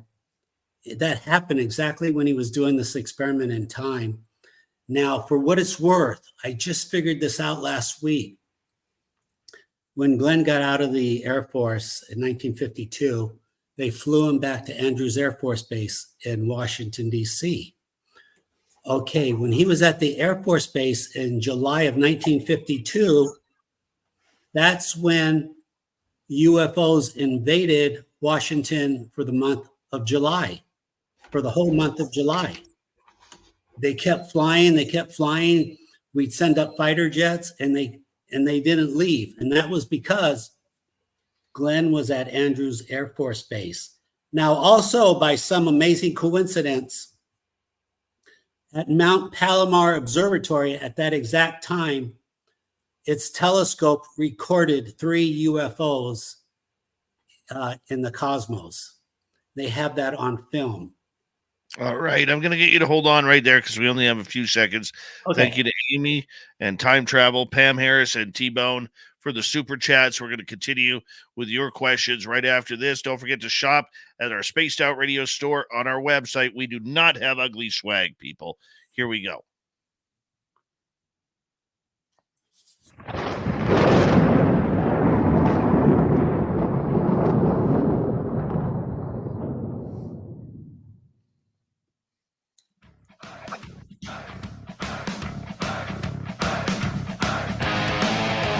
Second half of Spaced Out Radio is now underway. Good to have you with us. My name is Dave Scott. Very much appreciate earning your listening ears. Reminder to all of you that if you missed portions of this show or others, check out our free archives by going to youtube.com/Spaced Out Radio. Do old Davey the favor, hit that subscribe button. Our website, spacedoutradio.com. We have a plethora of features for you. Rock out to Bumblefoot, read the news wire. Check out our swag as well. Follow us on Twitter at Spaced Out Radio, Instagram at Spaced Out Radio Show, and on Patreon in the Space Travelers Club. Final time tonight, Dr. Robert Shiepe is here to talk about dragonflies, what he calls dragons of Marina Del Rey, following all sorts of civilian, military aircraft, kites, wind sails, everything that is going on. Dr. Shiepe, thank you for being here. Thank you for having me. I appreciate it, Dave. Yes. What has been the reaction of your videos from people whom you've showed with, say, military investment or military type people? They're taking it very serious. It's ironic. None of them are saying these are bugs. They're taking it extremely serious. 2019. I went to Boston. I actually went to Professor Loeb's office at Harvard to give him an update, and he wasn't available, and he had 4 people at his front desk. I left the information there. And then later that evening, by some impossible synchronicity, I ended up sitting down with one of the ABC agencies. And for 3 hours, I told them everything I knew. They're taking it very serious. I give lectures at the Air Force Base. They're taking it very serious. I can't stress that enough. So the only ones, there's a few people now still out there. They're like, no, these got to be bugs. I think they got to be bugs, but those are quickly disappearing. There's less and less people now. I used to have a lot of bug people out there, but now they're like, this is really happening. This is because it's so repeatable. It's predictable. I instruct people, take your phone, record helicopters, landscape, zoom in halfway, 30 seconds. You'll see it fly by. Or just watch YouTube. You can even, if you have some extra time, punch in theoretical places where they would be, like jets over Dallas, jets over San Francisco. Because once in a while, jets will fly over a city and they're not supposed to be there. Like Los Angeles is not a military city. But jets will fly over once in a while. You go off the assumption somebody recorded it and posted it on YouTube. And that's what I do. And I find dragon video doing that. And I find really good dragon video. Overwhelming. Beyond exculpatory. If this was a court of law, oh my God, this is beyond. Just beyond. This is beyond an overkill of evidence. And it should be that way. If the science is real, it should be that simple. And it is that simple. So take the dragon challenge. And if you're lucky enough to actually record a bug, please send me that video too. Because I'm trying, in all fairness, I'm trying to show comparisons. It's just bug videos are very hard.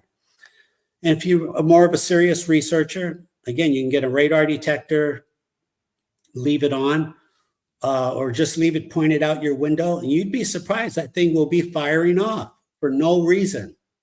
It should not be going off, but it will be going off.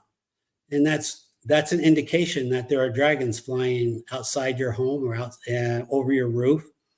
And then go from there. Take your camera. And it's not that hard. It's easier than you think. It's just a matter. It's like opening the biggest safe in the world. All you need is the combination. And I'm giving you the combination. So it's not that hard. Without the combination, it would be very hard. But all right, let's go to another question here. Yeah. Let's go, because we got a bunch of them we got to try and get through in 18 minutes here. Jennifer, meaning, are these ships going from our oceans into the sky, our militaries or ETs? So there's a couple of questions there. Well, they are on the video. You can clearly see the Black Hawks and the Coast Guard. God bless them. They're chasing these things to the jetty rocks. On the video, it is hard to see, but you can see them going into the water. And the military just circles. They just keep circling. Hopefully, they're thinking it's got to come out. It's got to come out. Sometimes the Coast Guard will drop frogmen into the water. I have that all on video. And in 6 years, 4,000 videos. I have a lot of videos. I have any imaginable video you can think of. You can just say, Robert, show me videos of the Coast Guard only, or Blackhawks, or Apaches. Show me only the president's videos. Show me just the police videos. It's there's a reason why it's been on Discovery Channel, and I'm giving lectures at the Air Force Base. It is what it is. They're not mine. So don't be mad at me. These are not my UFO drones. These are not mine. I don't know if they're off planet or they're from our future. I'm kind of guessing from our future. Kind of guessing. Yeah. All right. Moving on. Let's go to Sovereign. Have you observed how these things hang out in certain types of bushes? Have you had one fly past your head and felt the wind from its odd wings pattern? Boy, that's a great question. I did go down into the wetlands in Marina Del Rey. If you look on Google Maps, there's like 600 acres of wetlands. It's there to protect the butterflies. I'm glad that it is, because we don't need any more condos or apartment buildings. So I did go down there with my camera on, my radar, my radiation detector. And I did record some dragons flying around behind the bushes. My radar detector started to go off. And frankly, I said, forget this, I'm out of here, because gamma radiation is not a joke. It's just not. You don't want them flying over your head. That's a spooky concept. Gamma radiation is real. You just don't want anything to do with radiation to begin with.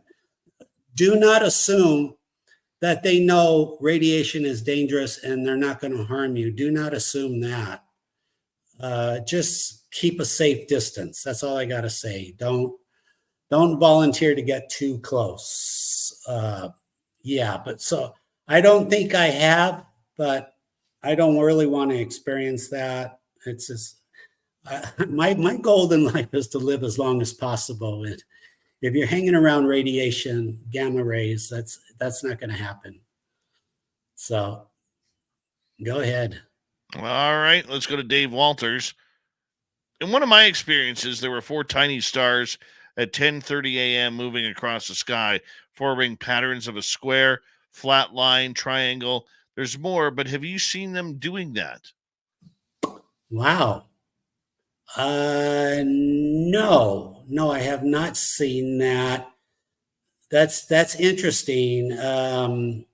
That's why, you always keep your camera ready to roll. We don't know if those were dragons. Those were probably orbs. I do have a few videos where I've captured 3 dragons at once.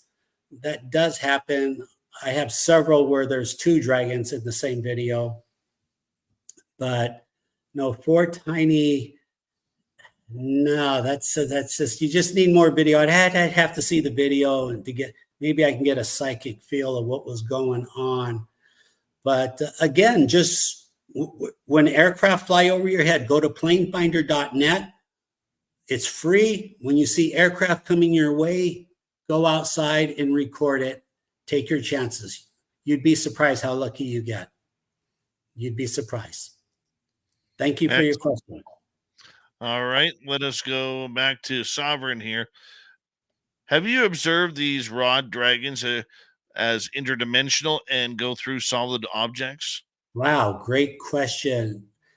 Yeah, fortunately, again, after 4,000 videos, you would think you got to have 1 or 2 videos. So my neighbor across the street had this big package delivered, like a jacuzzi or something. It was in a cardboard box. And for some reason, I zoom in on it just to see just what my camera, how much detail it can pick up. And sure enough, a dragon comes down the street and goes through the box and keeps going. And you can clearly see that on the video. Yeah, they're interdimensional. They do travel through solid objects. They do that because they know how to articulate hundreds of millions of volts. And that's what you need to go from dimension to dimension. You need that kind of voltage. That's the trick. That is the trick. Yeah. All right, two questions from Human Carl here. What is the estimated size of these dragons, and have they ever been videoed at night? Well, they have been videoed at night, but I don't have a $50,000 flare thermo camcorder. But the Coast Guard and the police are always here chasing them at night. So yeah, they have the video. I don't. Now, this is where it gets hard, the size. This is where it gets hard. When they're parked, they're about 1 inch. They're a copper oval shape when they're parked. And when they take off, they expand to about 10 inches. And I have a few videos that actually show that. I have one right here on Lincoln Boulevard from 5 years ago. I was recording a helicopter and I have a dragon coming down the high voltage line. Evidently, it was doing a charge and go via induction. So they're recharging off our high voltage lines as to be expected. And because it flew by the high voltage pole, there's those brown insulators, those ceramic brown insulators, they're called Thompson brown insulators. The silhouette was about the same, and those things are 10 inches exactly. And now, as far as being parked, I did find a Blue Angel video in Chicago. Some people running on the sidewalk. A dragon was coming to a stop on the sidewalk, and it paused and took off. And when it was coming to a stopping, it stopped behind a person's leg, so you can estimate the size to be 1 inch. It stopped, and then when it took off, it quickly expanded to 10 inches. Basically, the concept being F equals ma. I know some of you are saying, no, Robert, it's going nowhere near light speed. That's true. I think there's a second condition. Either expansion occurs at light speed or it occurs at a massive influx of energy. And again, when you can go from 0 to 100 million volts, that's a massive influx. And in theory, that would expand the matrix. So they've got it figured out. And I got that video. I'll be happy to share. Again, that's and by the way, did anyone take the time to watch the Blue Angels looking forward? I mean, if you did, hopefully you can address those questions too. Yeah. But, continuing on here with some audience questions. Let's go to Amy. How much do they make fun of us knowing our limitations? Absolutely. Absolutely. They're just, absolutely. They're like, basically, their attitude is, we really don't care if you record us because there's nothing you could do. You can't catch us. You really can't shoot us down. Although I think we came close in 2018. We're not going to shoot them down. It's not going to happen. And because I think they are from the future, I swear I picked up a human vibe when they fly by. I do pick up a human vibe, like there is a human element controlling these dragons. And that person is having fun. If they're from the future, nevertheless, they're having fun. But that's a whole other discussion to be brainstormed. But there's some fun involved. There really is. Especially, I mean, come on. They go out of their way and they fly right up to the camera on the helicopter, and then they fly away. They're doing that for fun. They're doing that for fun, and they're delivering a message. So yes, they theoretically are no threat. They're only here to protect larger UFOs.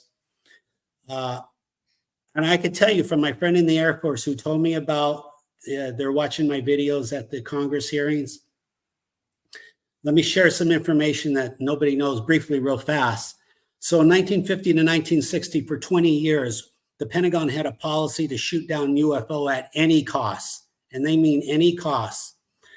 Well, and you're going to find this hard to believe, but every day from 1950 to 1970, every day for 20 years, we lost an aircraft somewhere on the planet. It was shot down by a UFO.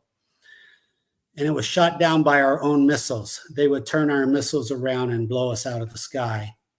And my major friend was telling me this, and he heard about it because in 1973, the commander at NORAD said, look, we had this policy for 20 years. It really went bad and we lost a lot of aircraft. And that will never be told. That will just never be told. Maybe a whistleblower 10 or 15 years, but that will never be told. And if there's some people out there saying, no, Robert, you're making that up, that's fine. You're not going to hurt my feelings. Maybe I shouldn't even be sharing that with you, but come on. Are UFOs really top secret? Come on. What are we doing? Well, UAPs are.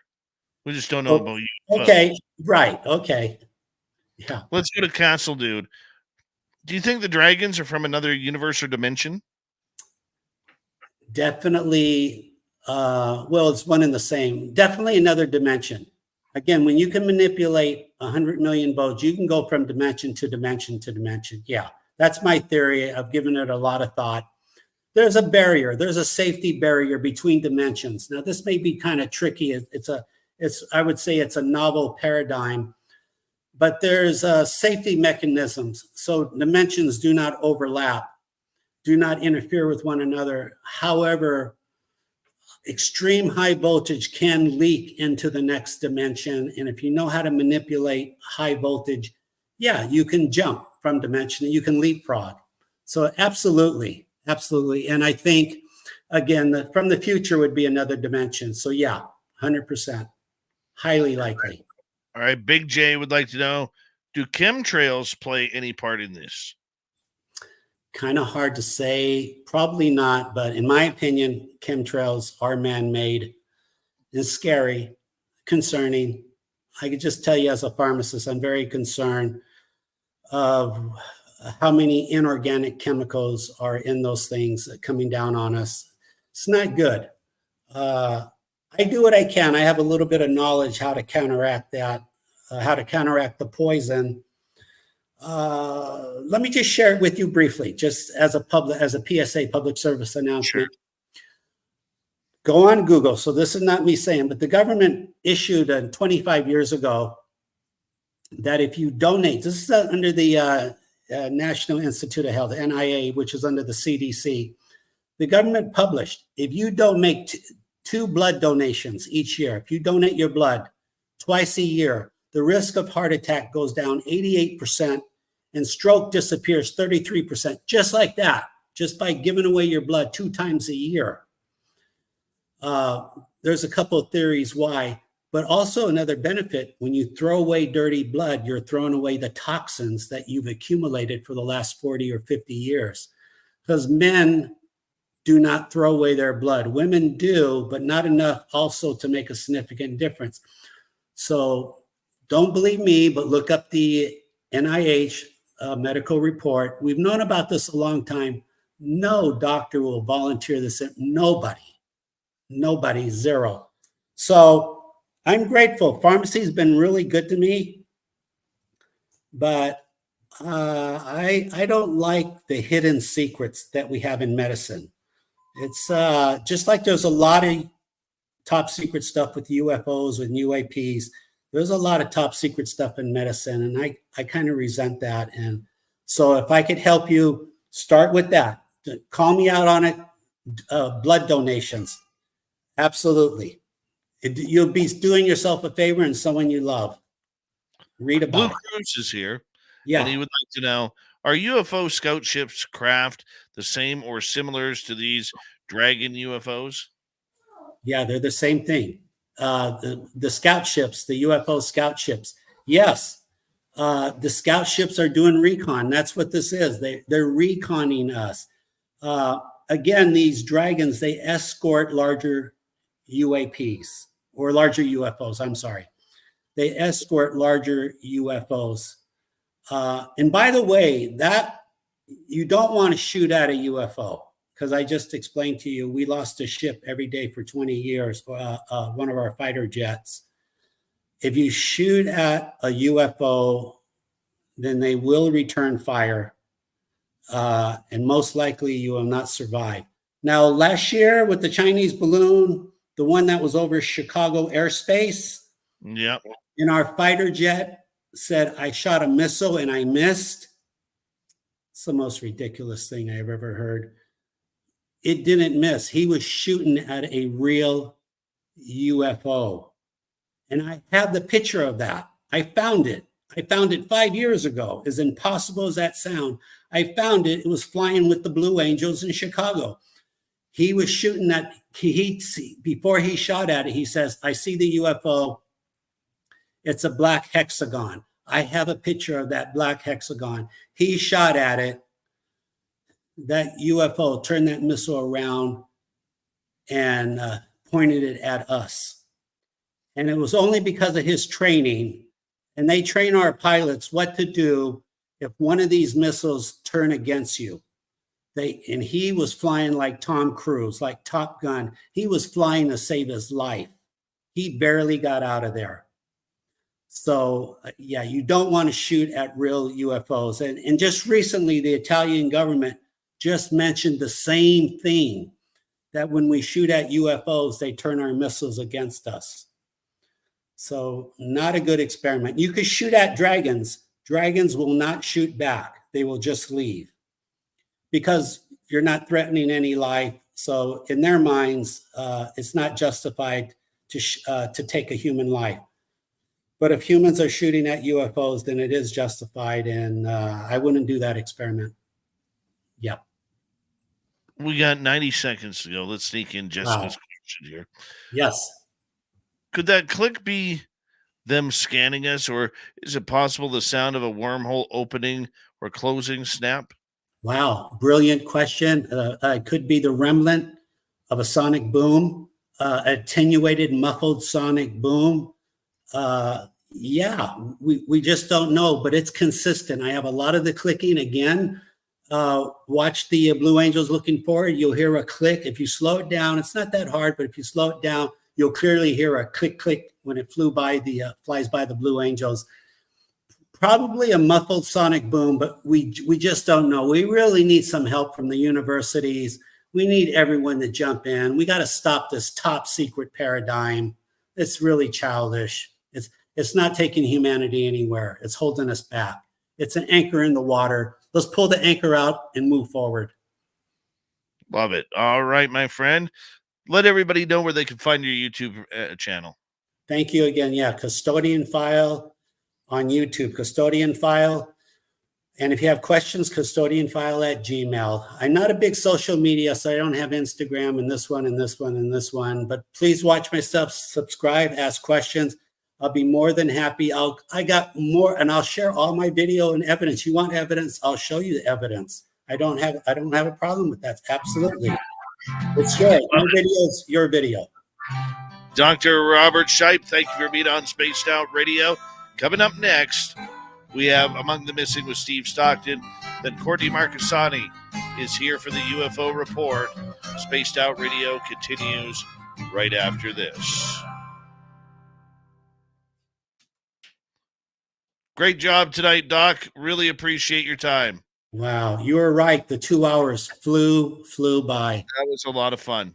Wow. A lot of fun. I'd like to have you on again in the future with the man we call Science Bob around here, because he is seeing a lot of the same thing at his house. Wow. Yeah. Okay. So I'm going to try and line this up with Science Bob, okay? Beautiful. Let's do it. If he could send me some video, I'd like to review it, and vice versa. Absolutely, 100%. It's up to you. 2 weeks or 30 days, it's up to you. All right. We'll see you soon. Beautiful. Thank you, Dave. Have a good evening. Bye-bye. All right. I'll be right back, guys, and we will get everything going here. Hi, Dry Toast. Best name on YouTube.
Hey, Tokeland, how you doing?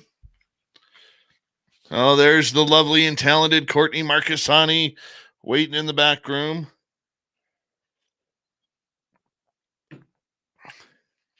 Mennonite Abe, thank you for the super chat, along with Amy, Time Travel, Pam Harris, T-Bone. Very much appreciate the love tonight, guys. And if you're planning on coming to Reno for May 10th through 12th for a third annual SOR fan party, you got to let us know at info@spacedoutradio.com. Tickets are $100 for a VIP. You're going to get some VIP swag with that. Also, you're going to, if you not VIP, tickets are $60. Free radio show, VIP party with all of our special guests that are going to be there, and much, much more coming your way. Come join us for the fan party. We are staying at the Silver Legacy Casino and Resort. Yeah. They might even have room accommodations for us. More to come very, very soon. I'm excited. Hope you are too. And let's make it happen. Yeah, just come. To hell with everything else. Just drop your shit and just come to Reno with us. I promise you a good time. Like Mama Catherine is coming. She's already booked in. Be like Mama Catherine. Book yourself in. All right. Don't forget to shop at our radio store. We do not have ugly swag. Here we go.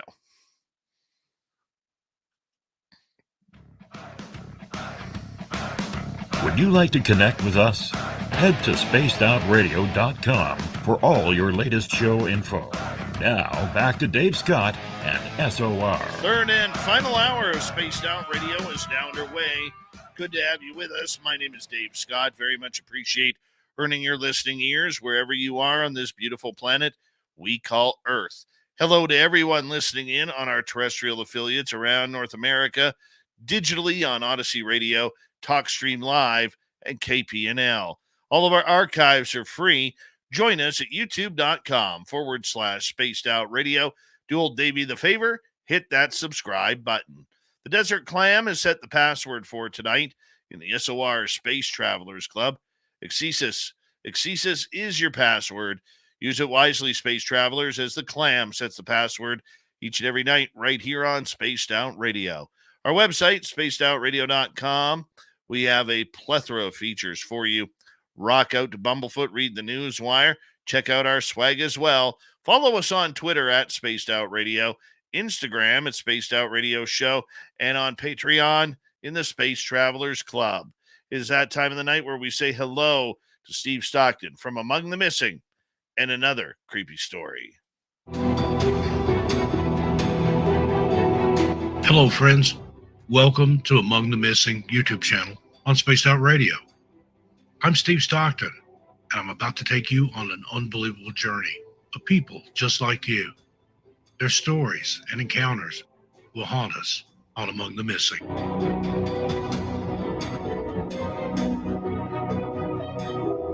On the morning of July 1st, 2010, the American Alpine Club said Eric Lewis, a 57-year-old mountain climber, went missing while ascending the Gibraltar Ledges route on Washington's Mount Rainier, the most glaciated peak in the contiguous U.S., with a 3-person team. The climbers encountered high wind and low visibility on their journey, and Eric unclipped from the climbing rope at some point, according to the American Alpine Club. Don Storm Jr. led the team and was joined by the second climber, Trevor Lane. The pair stopped to wait for Eric to catch up at 13,900 feet. However, when they reeled the rope in, the American Alpine Club said they found only a coil with a butterfly knot. They saw Eric on the rope moments before and immediately searched for him on the below slope. After a thorough local search, they proceeded to the summit ridge in case Eric had evaded them, the American Alpine Club said. When they did not locate him on the summit ridge, they returned to Camp Muir and reported the incident to officials. Climbing ranger Tom Payne and 2 mountain guides set off from Camp Muir to the summit on Thursday, July 1 to search for Eric. Despite their efforts, they were unable to find any signs of him. The American Alpine Club reported that the search team returned to Camp Muir, while more resources were sent to assist and provide support personnel. The American Alpine Club said that the search expanded on Friday, July 2nd, with more than 40 personnel involved. Ground searchers included National Park Service climbing rangers, climbing guides from Rainier Mountaineering, Alpine Ascents International, International Mountain Guides, volunteers from mountain rescue, and helicopters, the American Alpine Club said. Later, on July 2, one team of ground searchers located Eric's backpack at 13,600 feet and then a small snow cave about 200 vertical feet above it, according to the American Alpine Club. Another search team climbed the Gibraltar Ledges route along with the upper Nisqually and Ingram glaciers. A third search team concentrated efforts on the west side of the East Crater Rim, looking in the steam caves when possible. Another search team, consisting of rangers from Camp Sherman, climbed the Emmons route to search the Summit Rim steam caves and joined the Alpine search effort in the vicinity of the Ingram Glacier and the Disappointment Cleaver. On the third day of the search, air and ground operations resumed. The American Alpine Club reported that rangers stationed at Camp Muir continued their ground search operations by skiing down to the base of Gibraltar Chute to look for any signs of Eric. They shifted their focus to the Nisqually Glacier side in case Eric fell while climbing the Gibraltar Ledges or the Gibraltar Chute routes. The rangers thoroughly examined the terrain in the fall line and explored the base of the Nisqually Icefall and the Muir Rocks Ridge leading up to the Gibraltar Chute. They climbed up to and into the Bergschrund under the chute, the American Alpine Club said. After searching the area extensively in and adjacent to Eric's last known whereabouts and finding no additional clues, the American Alpine Club said the likelihood of finding him alive diminished due to the frigid and windy weather conditions at the time of his disappearance and the fact that Eric did not carry emergency gear. The chances of finding him alive became slim. The weather forecast for the fourth day predicted heavy wind and precipitation, which would hinder air and ground search efforts. The American Alpine Club said although the weather conditions likely played a significant role in Eric's disappearance, the contributing factors that led to it may never be fully understood. It's unclear why he detached himself from his partner's rope. The American Alpine Club said some theories suggest that he may have done so to avoid slowing his group down to deal with a personal problem, or due to exhaustion, hypothermia, or altitude sickness. How long Eric survived before succumbing to the cold or falling is also uncertain, as he had no sleeping bag, tent, or extra clothing beyond what he was already wearing. Sadly, Eric Lewis has never been found. Thank you to Steve Stockton from Among the Missing for another great story about missing people. You can find more just like that by going to youtube.com/Among the Missing and make things happen right there. All right, from the missing to the mysterious, let us head on over to Courtney Marcassani. It's a UFO report. Nobody's going to know. They're going to know.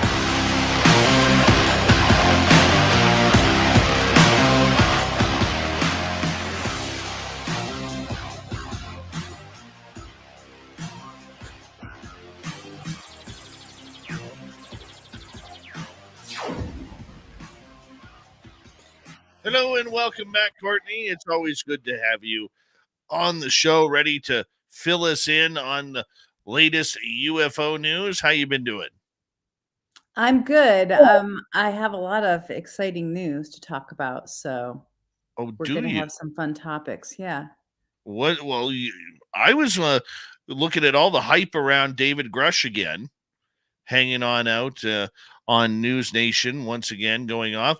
What did you catch that, or I didn't see the New Nation. No, I need to go, I guess, and watch the News Nation. What I did see that there's going to be a committee, a classified committee briefing coming up. It was initially announced for the 9th, and then they just changed it with an update today for the 12th.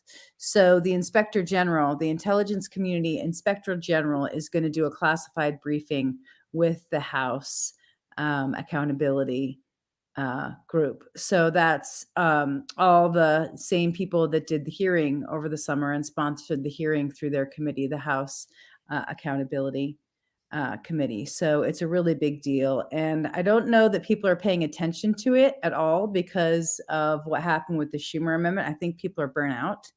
I think they're kind of deflated because the amendment wasn't as bolstered up as people thought it was going to be. But this is actually a pretty big deal that this is coming.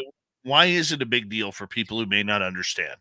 Well, the Inspector General, Thomas Monheim, is actually the Inspector General that Grush gave his testimony to.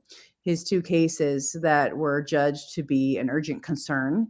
That was the actual legalese from the Whistleblower Protection Act that says there is the whistleblower is vulnerable for retribution and other things. So he's the person that he testified to. So it's a really big deal because he's coming to the committee to give a classified briefing, and I am going to Washington, so I'll be there.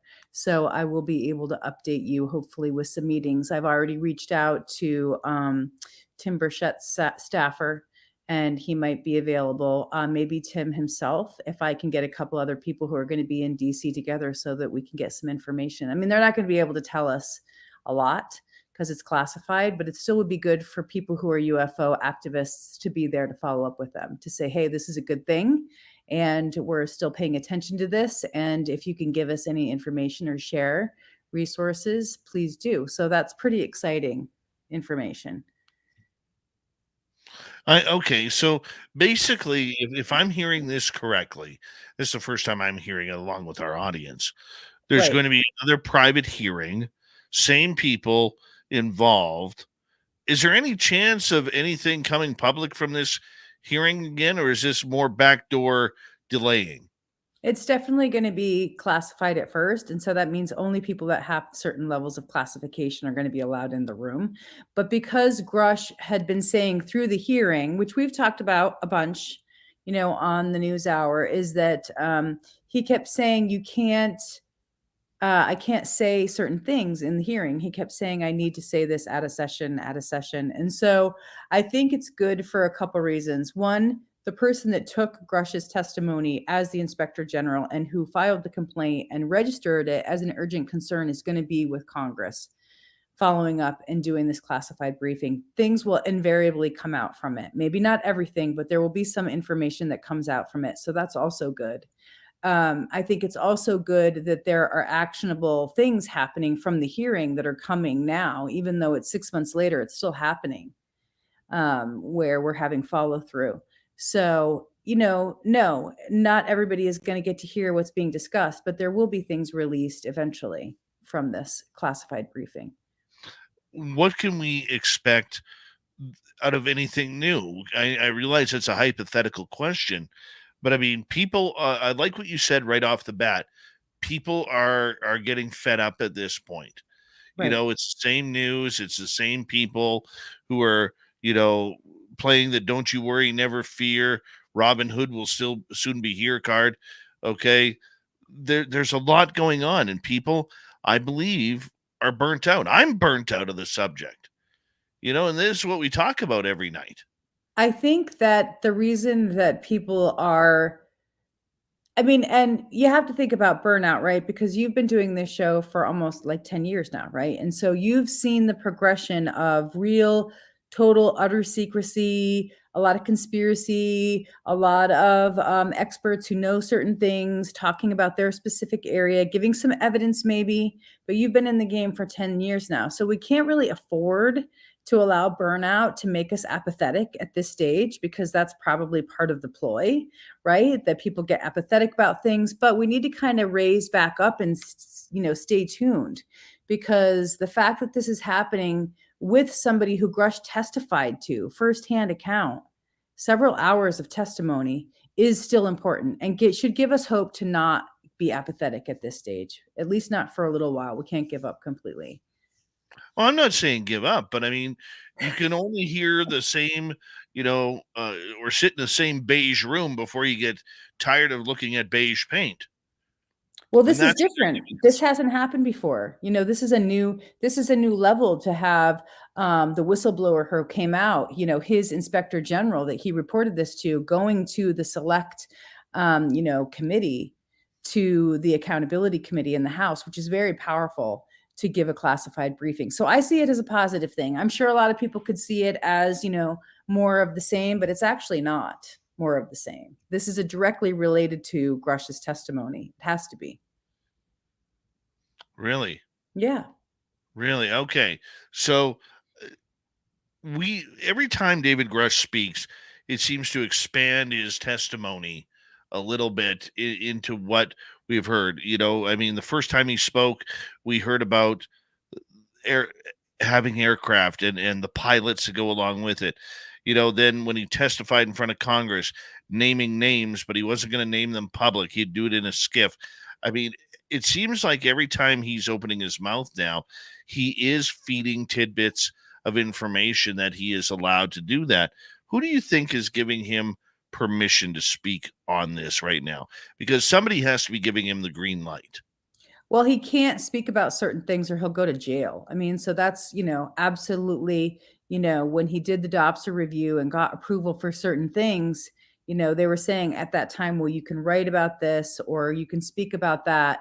But now that review must have been, it had to be, because the UAP task force was in 2021, right? And so he would have had to have done that complaint in 2021 at the end of it, or 2022 at the beginning. And we know that he was at the SCU conference in 2022 in the spring. And so the government was obviously saying the geospatial or the reconnaissance office were saying, yes, you can attend this public event, but they probably didn't allow him to say anything at that time until he actually did his, full testimony or, released it to Ross, which that didn't come until, Ross's breaking of that didn't come until this year, in like May, in like April or May. And so he's obviously being told he can only speak about certain things because he just keeps saying the same thing over and over. I can't talk about that. I can't talk about that. So I don't know what's changed. I don't know if the News Nation interview that he did, maybe he did something today that I haven't seen where he released more information, but that's been one of the biggest questions that people are asking is what's he going to be allowed to say more than what he already has? And I haven't seen him say anything different from what he's already been saying, from what he testified to anyway. Have you? I mean, what's different from what he said now versus what he said in his testimony? I think it's just more the excitement of everybody gets excitement when he speaks. I mean, this is literally like, he reminds me, I'm going to use a really bad cliche here. Okay. But he reminds me of the mid 80s when Hulkamania was running wild through professional wrestling, say your prayers, eat your vitamins, and all this kind of stuff. And, he's almost as popular right now with everything, especially with our crowd, because people want to hear what he had for breakfast in the morning. What are the kind of pajamas does he wear to bed at night? How often does he floss and brush his teeth? People want everything to go along with that. Well, and there's a dark side to Hulkamania, right? I mean, they were all on steroids, and people in northeastern Pennsylvania, we never got the Hulk. I mean, maybe one time we had like in our area, like Leap and Lonnie Poffo. That's the guy who came up to our region. Okay. So it's like, people that are far out on this stuff, that like we are on the cutting edge. We're following it. We're watching it breaking. And so it's inevitable that we are going to feel burnt out, or that we are going to feel disillusioned by all of this, because we've been at it for a while. You've been at it for longer than I have. I've only been at it for, since 2015, since our sighting, my daughter's and my sighting. So I haven't been in the game as long as other people have, 8 years. But I do think that, there's a bit of the Hulk thing going on, but there's a dark side to all that too. And so I think that, people are basically getting right now, because we haven't gotten any break. We haven't had any breaking news. What's happening now is stories. People are making up stories, and that's what happens in the vacuum, right? When there's no credible witness, or there's no new Nation interview, or there's no new thing coming out on CNN, or, on Chris Cuomo or whatever, people make stuff up. And so I think that's what we're at risk of right now, is people just kind of in this vacuum time, bringing up stories that aren't necessarily newsy. And so we have to be careful about stuff like that. And there's going to be a little bit of downtime. That shouldn't give us license to just be bored and make stuff up either. That's one of my concerns. No, I absolutely would agree with you. What else is in the forecast for coming up with these meetings? There was a couple other things, newsworthy items that I wrote down for today. There was a couple questions asked of the DOD, and the one thing I picked up about NASA for you that I think you're really going to be incensed by, but Sue Goff went on the record about the coming year And she said that per the National Defense Authorization Act for fiscal year 2023, the Secretary of Defense and the Director of National Intelligence will be jointly submitting an annual report on UAP to Congress in 2024. The report is due in June. So that's one thing. There's going to be this joint effort to do another report. God knows there's been a lot of reports. She also said, this is very interesting for people who are watching this shape up. To date, the All Domain Anomaly Resolution Office has not discovered any verifiable information to substantiate claims that any programs regarding the possession or reverse engineering of extraterrestrial materials have existed in the past or exist currently. So you got the, Department of Defense spokesperson coming out saying, we have no craft, we have no extraterrestrial craft, and there's going to be nothing more about that because Arrow has found nothing. So I think that's really interesting, the contrast, right? The contrast between what Grush has said, that there absolutely is crashed and biologicals, and, the Pentagon is still saying nothing to see here. But there's going to be a report, so why should we expect there to be anything in the report in June? Well, I mean, look, Susan Goff is Chief Wiggum of the Pentagon. Nothing to see here. Move on your way. Nothing to see here at all. And I think it's, funny that she's even speaking on the topic, considering that she doesn't like the topic. She doesn't want anything to do with the topic. She wants it in the back doors of the Pentagon where it was previously. And, she has been very standoffish regarding this topic, especially with people like the Black Vault's John Greenwald and others who have applied for information through FOIA requests and so forth. So the fact that she is now coming out saying, hey, we're going to submit a report as well, I find that almost hilarious. I mean, it's a bit insulting. It's a bit insulting to say you're going to have this report. It's going to be available in June, which we know it won't be. They always say they're going to put reports out by a certain date, and they never do. They're always lagging behind. I mean, you can bet on it. It's a high percentage. We probably won't get it until October, November, or maybe even by this time next year. So, because they need to go and they need to get all this analysis supposedly done. But for what? To report what? The other thing was NASA. I got this for you, Dave. This is a statement from NASA. NASA is currently evaluating and assessing the UAP independent study team's findings and recommendations outlined in their report, and will provide updates when we have information to share. The UAP independent study team produced a report for NASA to help the agency better understand how it can contribute to the whole of government efforts to evaluate and categorize future UAPs using data and the tools of science. It was not a review of previous UAP incidents. There are no current plans for any additional reports at this time. So I thought I would get that for you because I know that it riles you up. And to take your last, news, your last new guy's tack and rile you up a little bit. So those are the news reports. Those are the items for today. The biggest thing, though, is the classified briefing to Congress. Because that's coming. That's going to be, they had it on the 9th, but they just changed it to the 12th. So that's going to be big. Well, you know what? I don't trust a damn thing NASA says. I really don't. And I hope our listeners, understand the reason why. Okay? When you get treated like we're stupid and that we are dumb, which NASA has done since Bill Nelson stepped up to the podium a year and a half ago for no reason and said, we're going to look into them UAPs. Why? Yeah. You open the door and then you're not going to even say what's inside. NASA has been lying for years and decades about this, and they're not even opening up their own information that can be found online with paperwork, with voiced videos of their pilots and astronauts talking about being followed and what's on the moon. Oh, I was just going to bring that up. I'm so glad you did, because the big thing. Let's hold this. Let's hold this because we do have to go to break here. Okay. So When we come back from the break, more of Courtney pissing me off about NASA lying about UFOs again. Right. That's my We're job. supposed to buy this. We're supposed to accept this as real study. Yeah, once again, they continue to try and fool us. They don't have me, man. They don't have me. Spaced Out Radio continues right after this.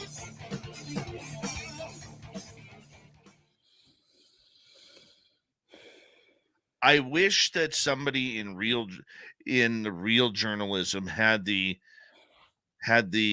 professionalism to ask NASA why they're lying.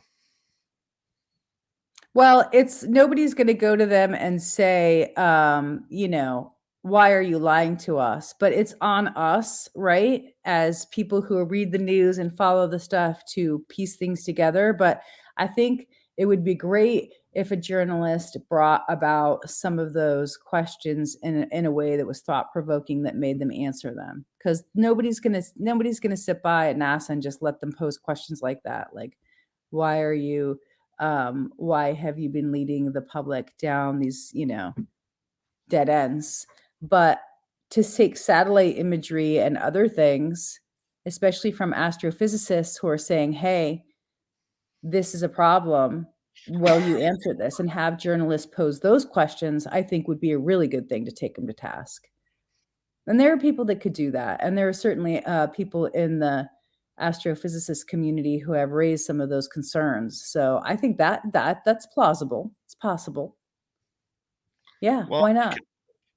We can hope. I just want to see it happen. That's all I want. It might. I think it might. People are really starting to question. And I think, well, we'll wait until we come back on, but we should definitely talk about the moon. All right.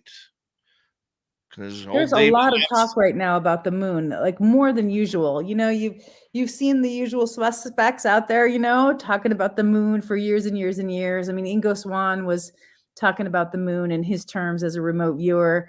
And so now it's interesting because other people are really saying that stuff's going to come out about the moon. That's going to be the newest breaking information, supposedly in 2024. Well, we're going to go there. On the moon. We are going to go there. It's going to happen. Guaranteed. Yeah. Guaranteed that we're going to go there.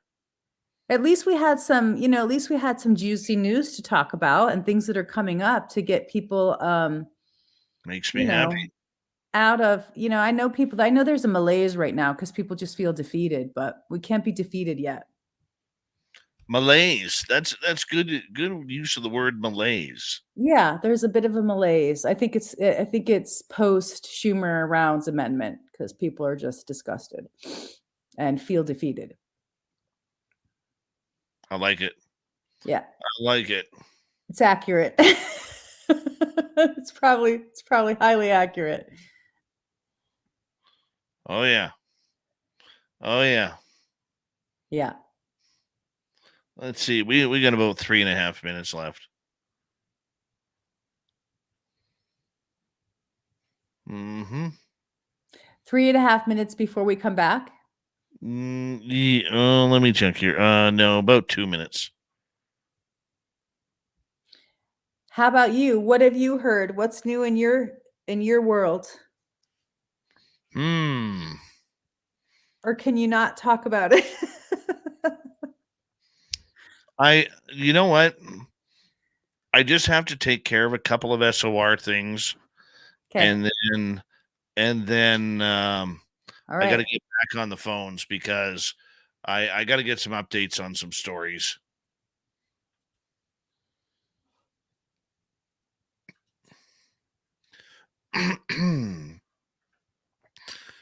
Yes.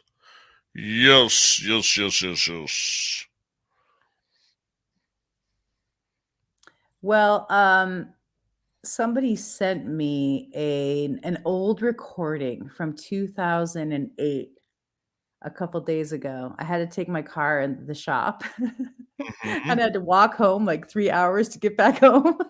And so I'm listening to this audio and it was about the moon.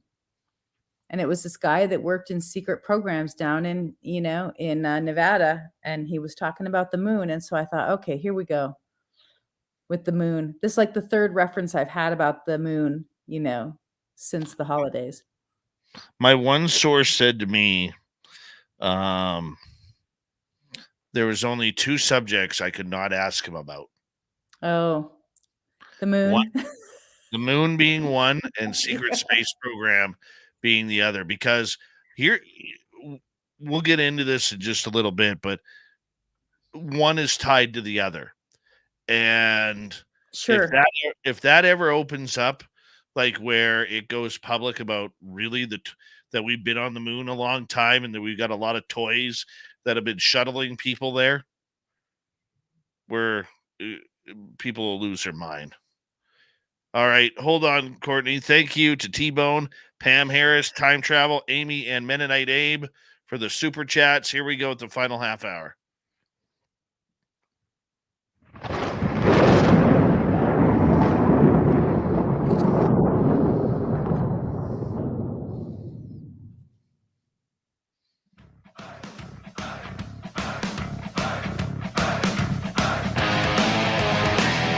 Yeah, NASA's got me fired up now. Thanks, Courtney. Heading into the final half hour of Spaced Out Radio tonight. My name is Dave Scott.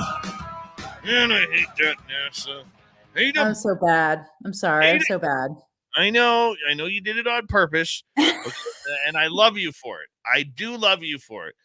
But before we get going, I want to remind everybody that if you've missed portions of this show or others, check out our free archives by going to youtube.com/spaced out radio. Do me the favor, hit that subscribe button. Our website, spacedoutradio.com.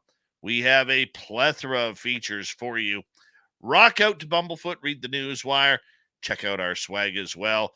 Follow us on Twitter at Spaced Out Radio, Instagram, Spaced Out Radio Show, and on Patreon, the Space Travelers Club. Courtney Marcassani working me over tonight, trying to get me all fired up because NASA is talking about another report coming out where they're going to say, gee, I wonder where them UFOs are. Yeah, that's how silly they're trying to treat this subject. Courtney, why are you doing this to me?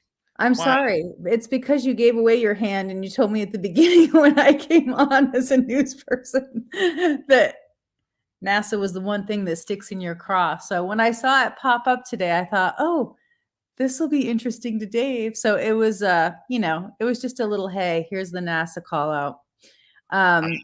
You know what? I'm just going to one day, because it never hurts. The worst they're going to do is say no or not respond. I'm going to ask Bill Nelson to come on the show.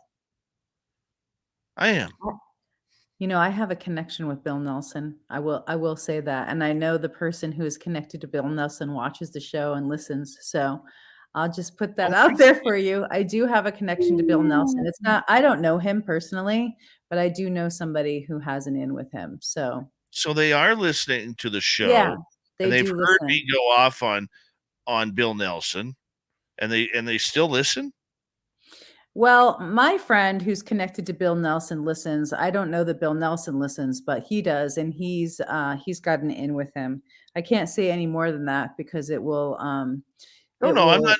It will reveal who it is, and so I can't do that. But I will say that he listens. Yeah, he listens to our show, and he likes that we talk about some of the connections. He likes that we talk about some of the connections that other people don't readily know to make things connect.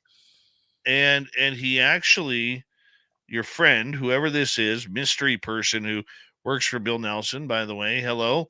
And hold on, I got to change hats here for a quick He doesn't work for him, but he knows him. He has a connection with him.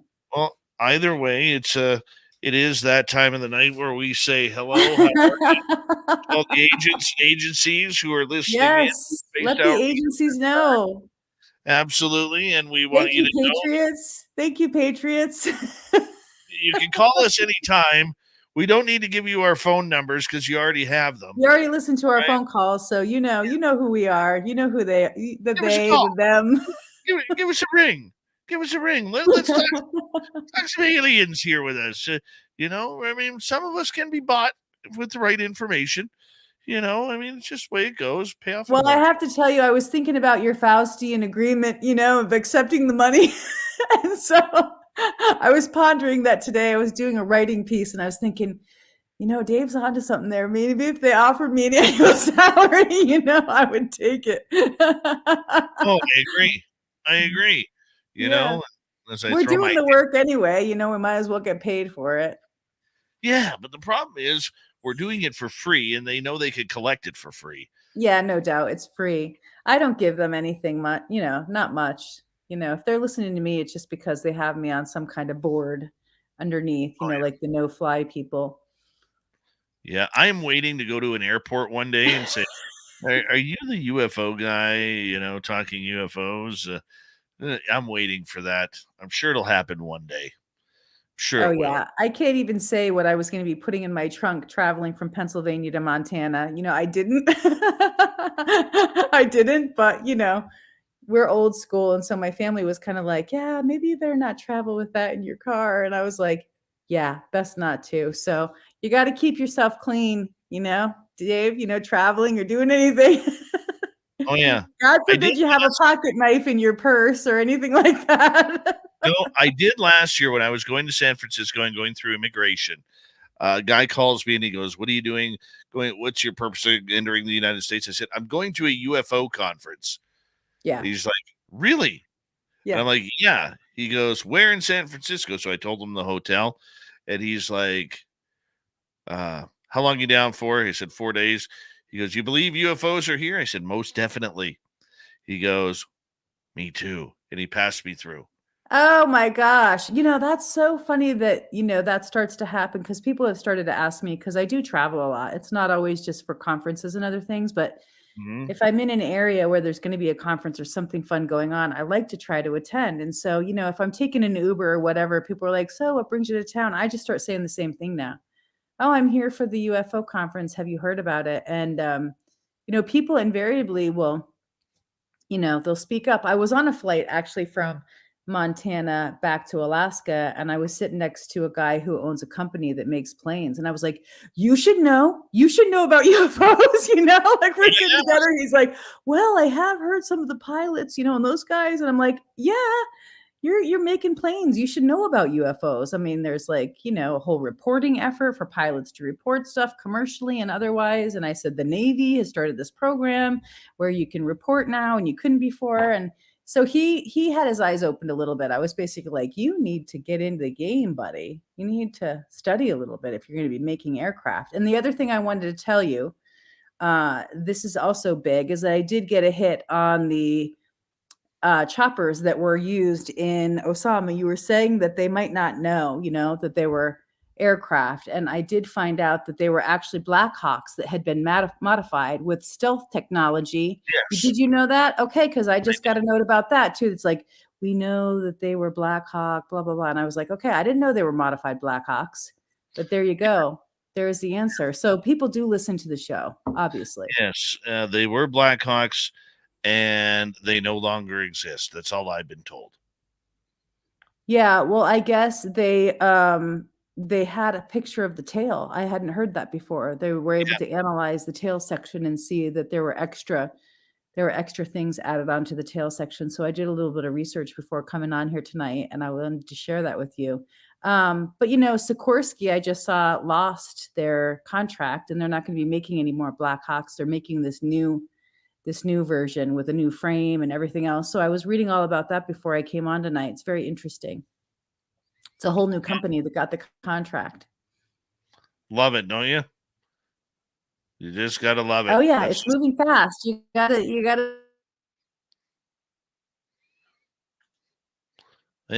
stay tuned. Yeah. You're breaking up a little bit. Oh no, I hope I don't lose you. Can you hear me? Here we go. Now we got you. No, we don't. All right. Now we got you again. Now you're moving. Perfect. We got you. Okay, back to NASA here for a quick second, though. Yeah. Literally, people should pay attention, whether you're in the UFO game or not. Okay, the public really needs to pay attention to what comes out of NASA's mouth, because the crap that they are spewing to the public it literally affects us all. Okay, especially when you can go watch Darcy Weir's uh, 2 documentaries on Tubi TV for free, where he literally has audio of pilots, of test pilots, of astronauts talking about these UFOs that are right there with them while the rockets are going up, or whatever it is. And for NASA to deny that they have any of this information, it is thoroughly disgusting when you can easily access this information online on YouTube or wherever it may be. Yeah, well, It's that's what we were talking about, right? Was the moon. We were talking about the moon before we went to the break. And so I think that that is a good place to start, with NASA. Like this soundbite that I just read about this UAP independent study team and how they did this report for NASA, right? The one with the USOs and all this new information. I think it's interesting that independent study team, they're not even working at a working group anymore. They've been dismantled. And so it's interesting because NASA is coming out saying that they want to be able to study this scientifically, but they don't even have their independent group anymore. So you have to look at what they're saying, but also look at what they're doing, the moves that they're making. And so since that team isn't going to be active anymore, it obviously tells you there's not going to be any more reporting, at least not from them, from their specialists. So it's like speak is coming out of one mouth and then they're moving another way. And so you have to pay attention to the way these organizations are moving and what they're saying. I think it's curious that the Pentagon said that they're going to be coming out with a report, but there's nothing to see here. So it's like, yeah, because they're saying Arrow hasn't found anything or documented everything and everything's been explained, right, for prosaic reasons. Well, what's the report going to be about then? Why put the energy into it? Why put the time into it? So there's conflicting things going on. So you got to pay attention to those things, the things that don't add up. The thing that I think is interesting, I haven't seen Darcy Weir's stuff, but I will go and take a look at it now that you mention it because it's pertinent and it's important. And if it also shows that, there's all this going on and NASA's not reporting on it, it's a huge break. There's a huge gap there, right? Between like citizen journalism and what NASA is willing to say. And if it's that easy to prove it in a documentary, then obviously they're going to have to break the dam at some point and release something, because that's citizen journalism basically saying, once again, hey, this phenomenon is happening. You need to report on it. I think that the moon stuff is very interesting because there's a lot of photos and things, even from when they first went, of the craters, of the volcanoes, of the mountains. And so I think the interesting thing about the moon is you have all these people saying that there's been all this evidence that's been suppressed, but now it's going to come out. So if they have photos and things that's been suppressed, that's going to be, like you said, it'll be very shocking. I mean, I'd be surprised if that's the case, but that's what people are saying, that there's actually going to be evidence of things that have been concealed that are on the moon, especially on the dark side of the moon. I have a hard time believing it, to be honest, because this has been going around for a long time, but people are saying this is going to be the year for it, especially this spring. So I'm eagerly awaiting that to happen. If it does, that'll be crazy. I am very much waiting to see what comes out on the moon. I am a firm believer in the conspiratorial idea that we have had people on the moon for a long, long time. Well, I think one of the craziest stories, and this came from when I first heard about it, it came from William Tomkins, who I've heard is not a reliable witness and not a reliable person to count on. But he in his book documented that when they went up on the first time, that there were craft that followed them to the moon. I mean, that has been talked about from a couple different sources now, not just William Tomkins, but his story is really interesting. And he goes into quite a bit of the moon information. I wouldn't say that he was a reliable person giving that reliable account, but that's the first time I ever heard about it, when he said that they were followed by craft and that they actually showed up, that the craft actually showed up on the moon when they landed. And it was like a menacing premise. What is it? Their presence. A menacing presence when they appeared. That was one story. And then there was one reason why we never went back, because they were basically like, get out of here. We don't want you here. It's not your moon. So if it's along those lines, that would be incredible, but I doubt it. His story is pretty fantastical. It's hard for me to believe. I understand exactly what you're saying, but like I said during the break, and I'll let our radio audience hear what I said. I have a source that has basically told me deep down, okay, that there are two subjects I could not ask this person about. One, the secret space program. Two, the moon. The moon is a very sensitive subject to a lot of people, and I think we are going to see a lot of backlash, much like we have on the UFO front, about going back to the moon, because I don't think we've ever left. I really don't. When I first got into this industry, I thought, okay, yay, man's walked on the moon. And then you hear stories where the aliens said, don't come back. You're not welcome here. You hear those stories. You're like, okay, maybe that has something to do with it. But then you hear the stories about a secret space program that is very real, that includes black triangles that never seem to have to land to fill up. And these black triangles could be shuttling people to and from the moon. And maybe that's why we've seen projects from India and China have troubles gaining any type of access or pictures. China's more successful than India right now, but why are they having troubles? Why are they losing signal? It brings up a lot of questions. It does, and that's a similar thing. I mean, this isn't exactly related, but one of the things I thought was so interesting about Google Earth, somebody told me one time that the only area that wasn't able to be photographed or tracked by, satellite was Area 51. And so I was like, okay, so they have a moratorium essentially on any pictures, any satellite information, any data on Area 51. Now, why would that be?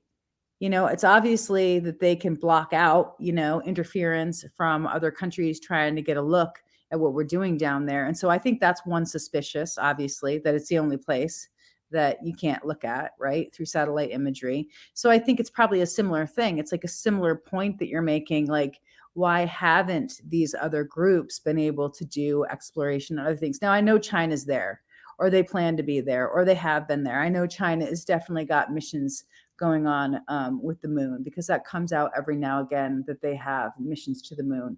But it's odd. It is. It's an odd thing, and it's a good point. Why haven't there been more interest and exploration and them going there? Why is it? Exactly. Unless we have been, and they just don't want to talk about it. Yeah, it's a good counterpoint. And I think it would be very shocking. And I think, this is what the thing that would be really awful.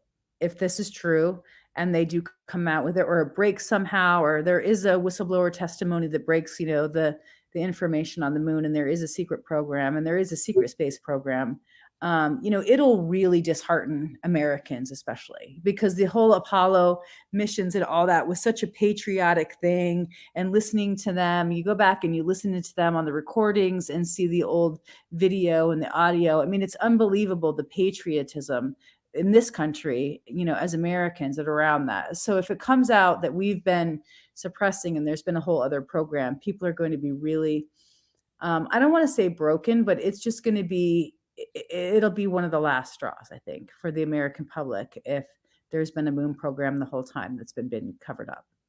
It'll be, like you said, people will be angry. The Americans especially will be very angry if they haven't known about this the whole time and that it's been kept. That's why I have a hard time believing that anything's going to come out. But multiple remote viewers have said it's coming out, that they've seen it in their remote viewing. Oh, yes. Oh, yes. The question is, how much of it will they let out? Right? Because in the end, this could open up the entire UAP phenomena with what humanity has in their grasps right now. Never mind just the American government, but humanity. How, if, let's say these black triangles are real and they are not ours, okay, or that they are ours, Where are they See, I going? think they're ours. I think the black triangles are ours. I think that's UAP technology, but that's just a hunch. That's just a guess, an educated guess. Question is, can they get to the moon? Yeah, well, that is the question, isn't it? And then how do they overlap, in these sightings where people are seeing them? Because apparently in Lou Elizondo's book, or he endorsed somebody's book, don't quote me on this, but I did see that he was saying that he knew this guy who was giving testimony, eyewitness testimony, because he was there at a base. I don't know if the triangular vehicle was there, but he was basically saying that he was there. There was some kind of storage issue. They were loading stuff up and there was a base and it was super secret. And he happened to see it. And so he was going to write about it in his book. And Lou validated the guy's story and said, hey, this guy is legitimate. And so that whole mystery surrounding that story, I think, will break it. It'll be one little piece of the dam or the levee that breaks.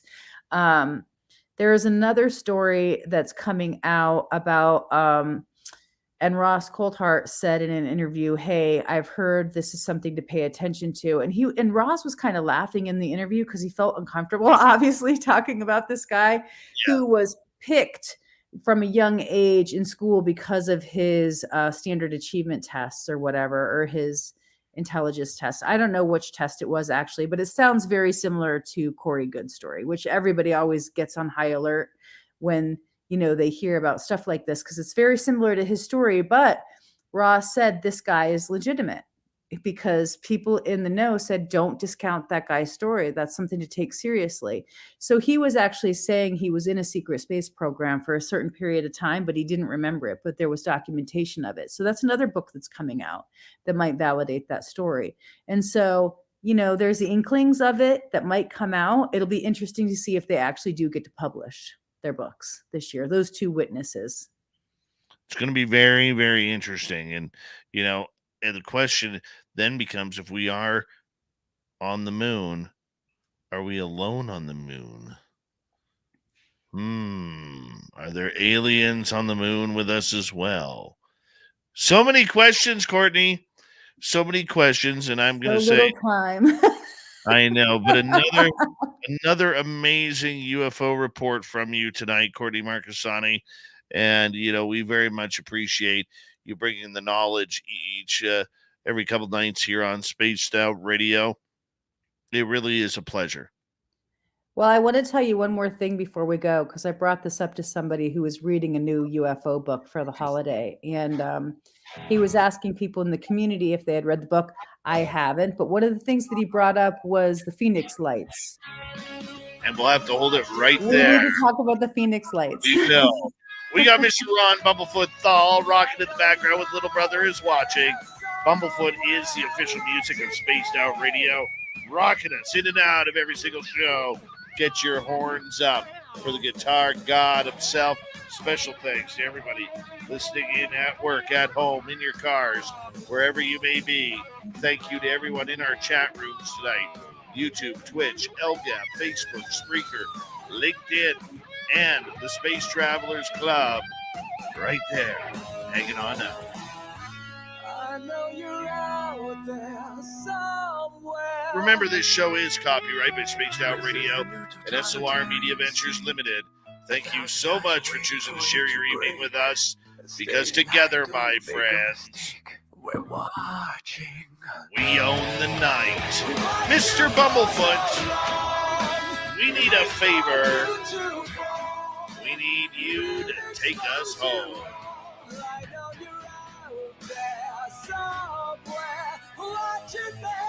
Yes, the Woo Train has docked for the night.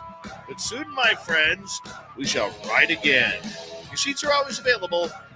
Your tickets never expire. And if you want to bring a friend, we've got room for them too. Good night.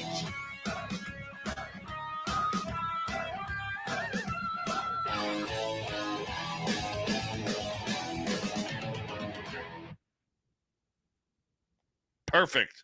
Parfait. Peace out. That was good stuff there, Courtney Marcassani. Well, how about the Black Hawk? I did not know that it was a modified Sikorsky Blackhawk. Yes.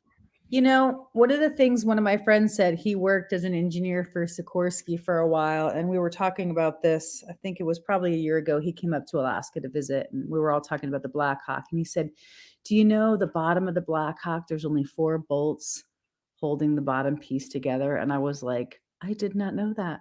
Little bit of That I did not information know. for you. 4 bolts in the bottom holding that sucker together, the frame. I mean, that's amazing engineering.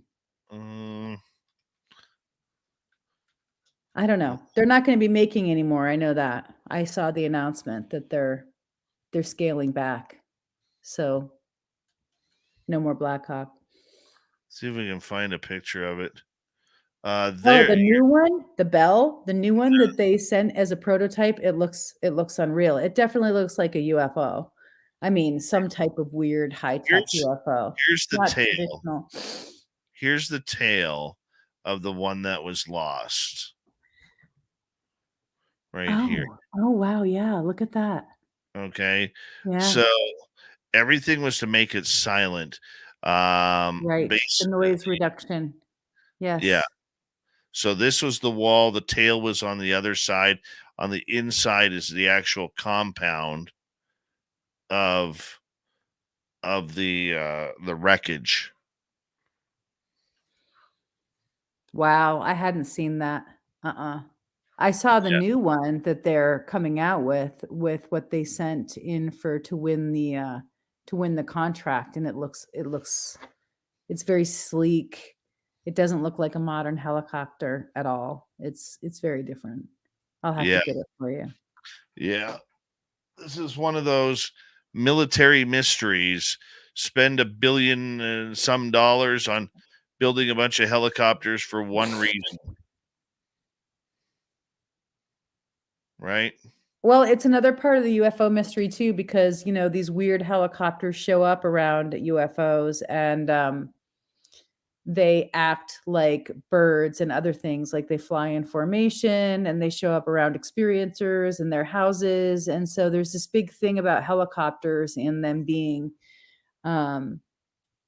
unusual. And so, I always think, well, are they new concepts? But a lot of people think that they're, I mean, I don't want to say Transformers, because it's like that's Transformer, movie stuff, but they're like, they're called, biomimicry, because they don't really know what they are, or they have strange markings, or it's just unusual, their flight patterns and things. So that's something that I think is really interesting that experiencers tend to see.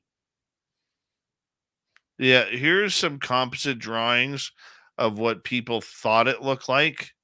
So the bottom there's part that tail section. That's interesting. Yeah, the bottom part would actually be a modified Black Hawk, because that would be the naval version Okay. of it. But the top one is what they estimated it to be. Well, the picture that I saw of the new concept, it has that same tail thing where you see that rotor and it has like 5 little blades on it. That's exactly what it looked like, the concept drawing that I saw today. Mm-hmm.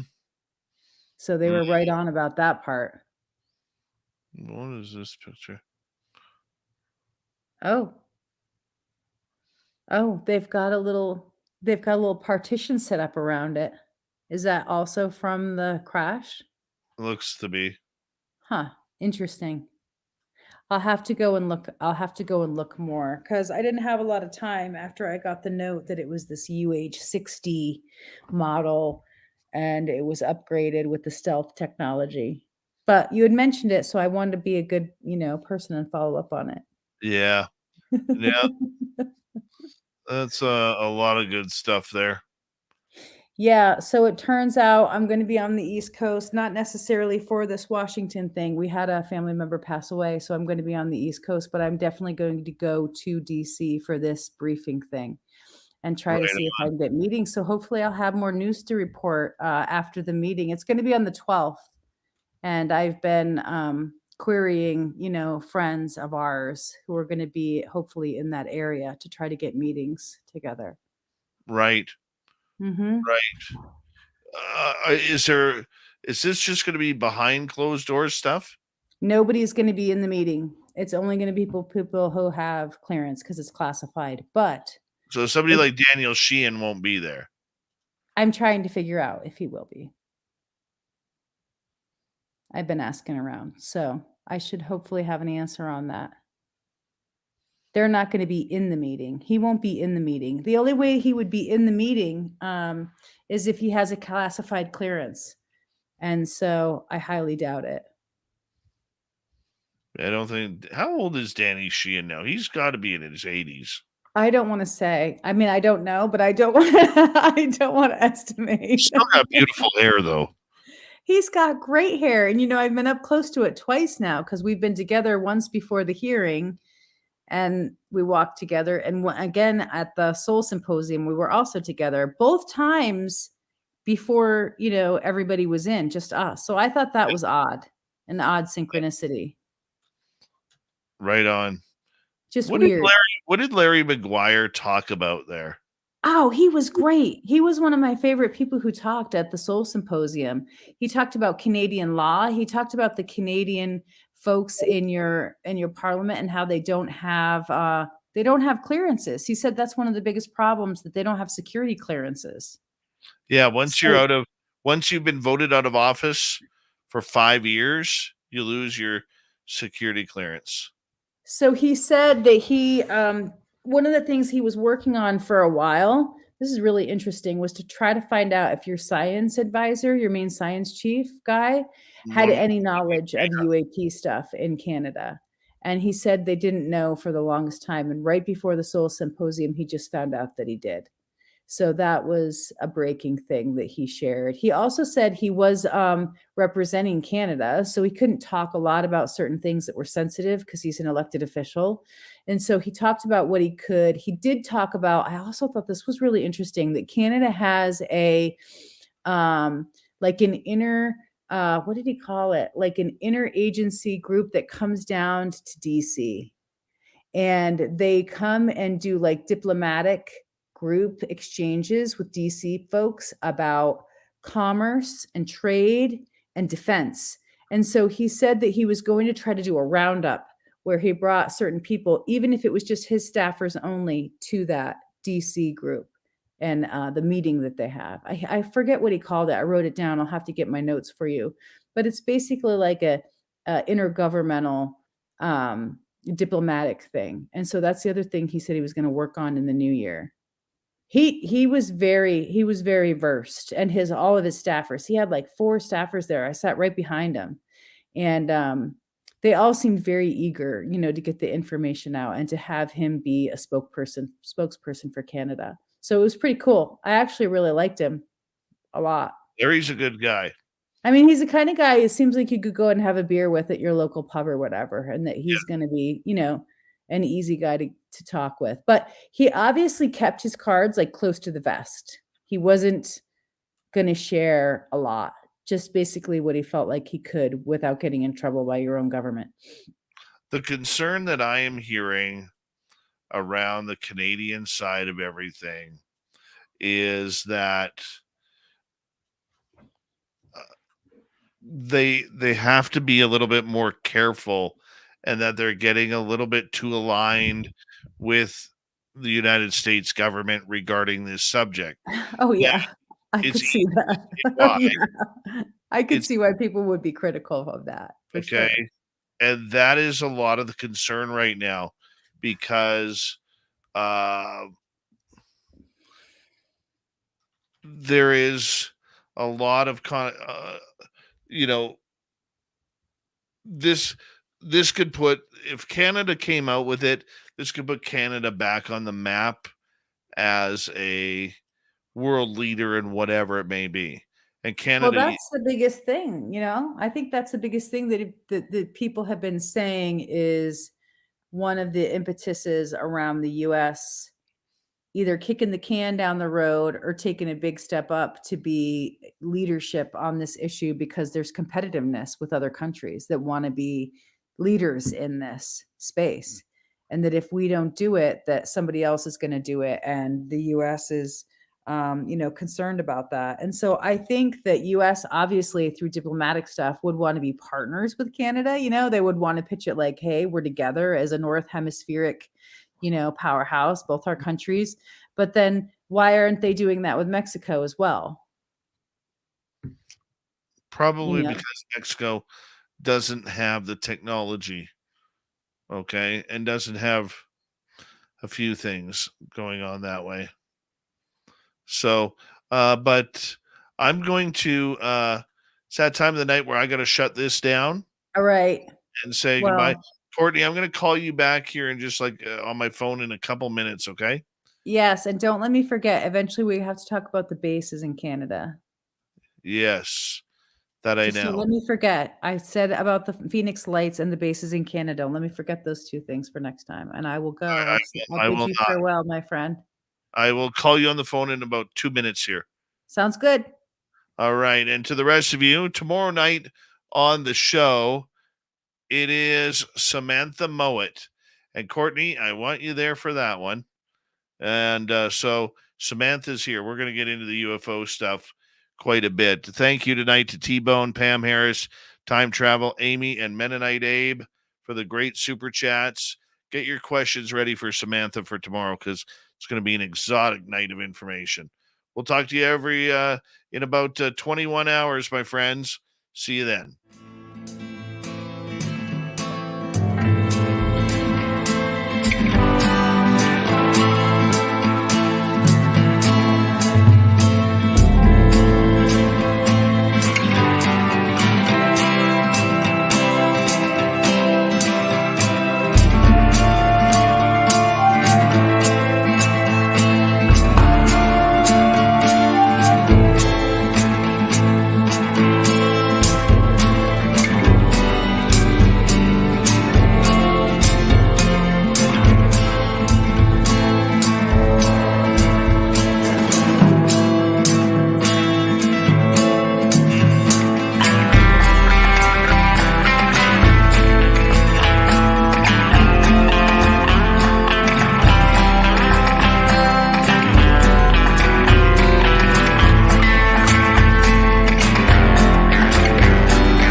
Stay healthy, my friend. You too. If you need bail money, give me a call. Always, Dad.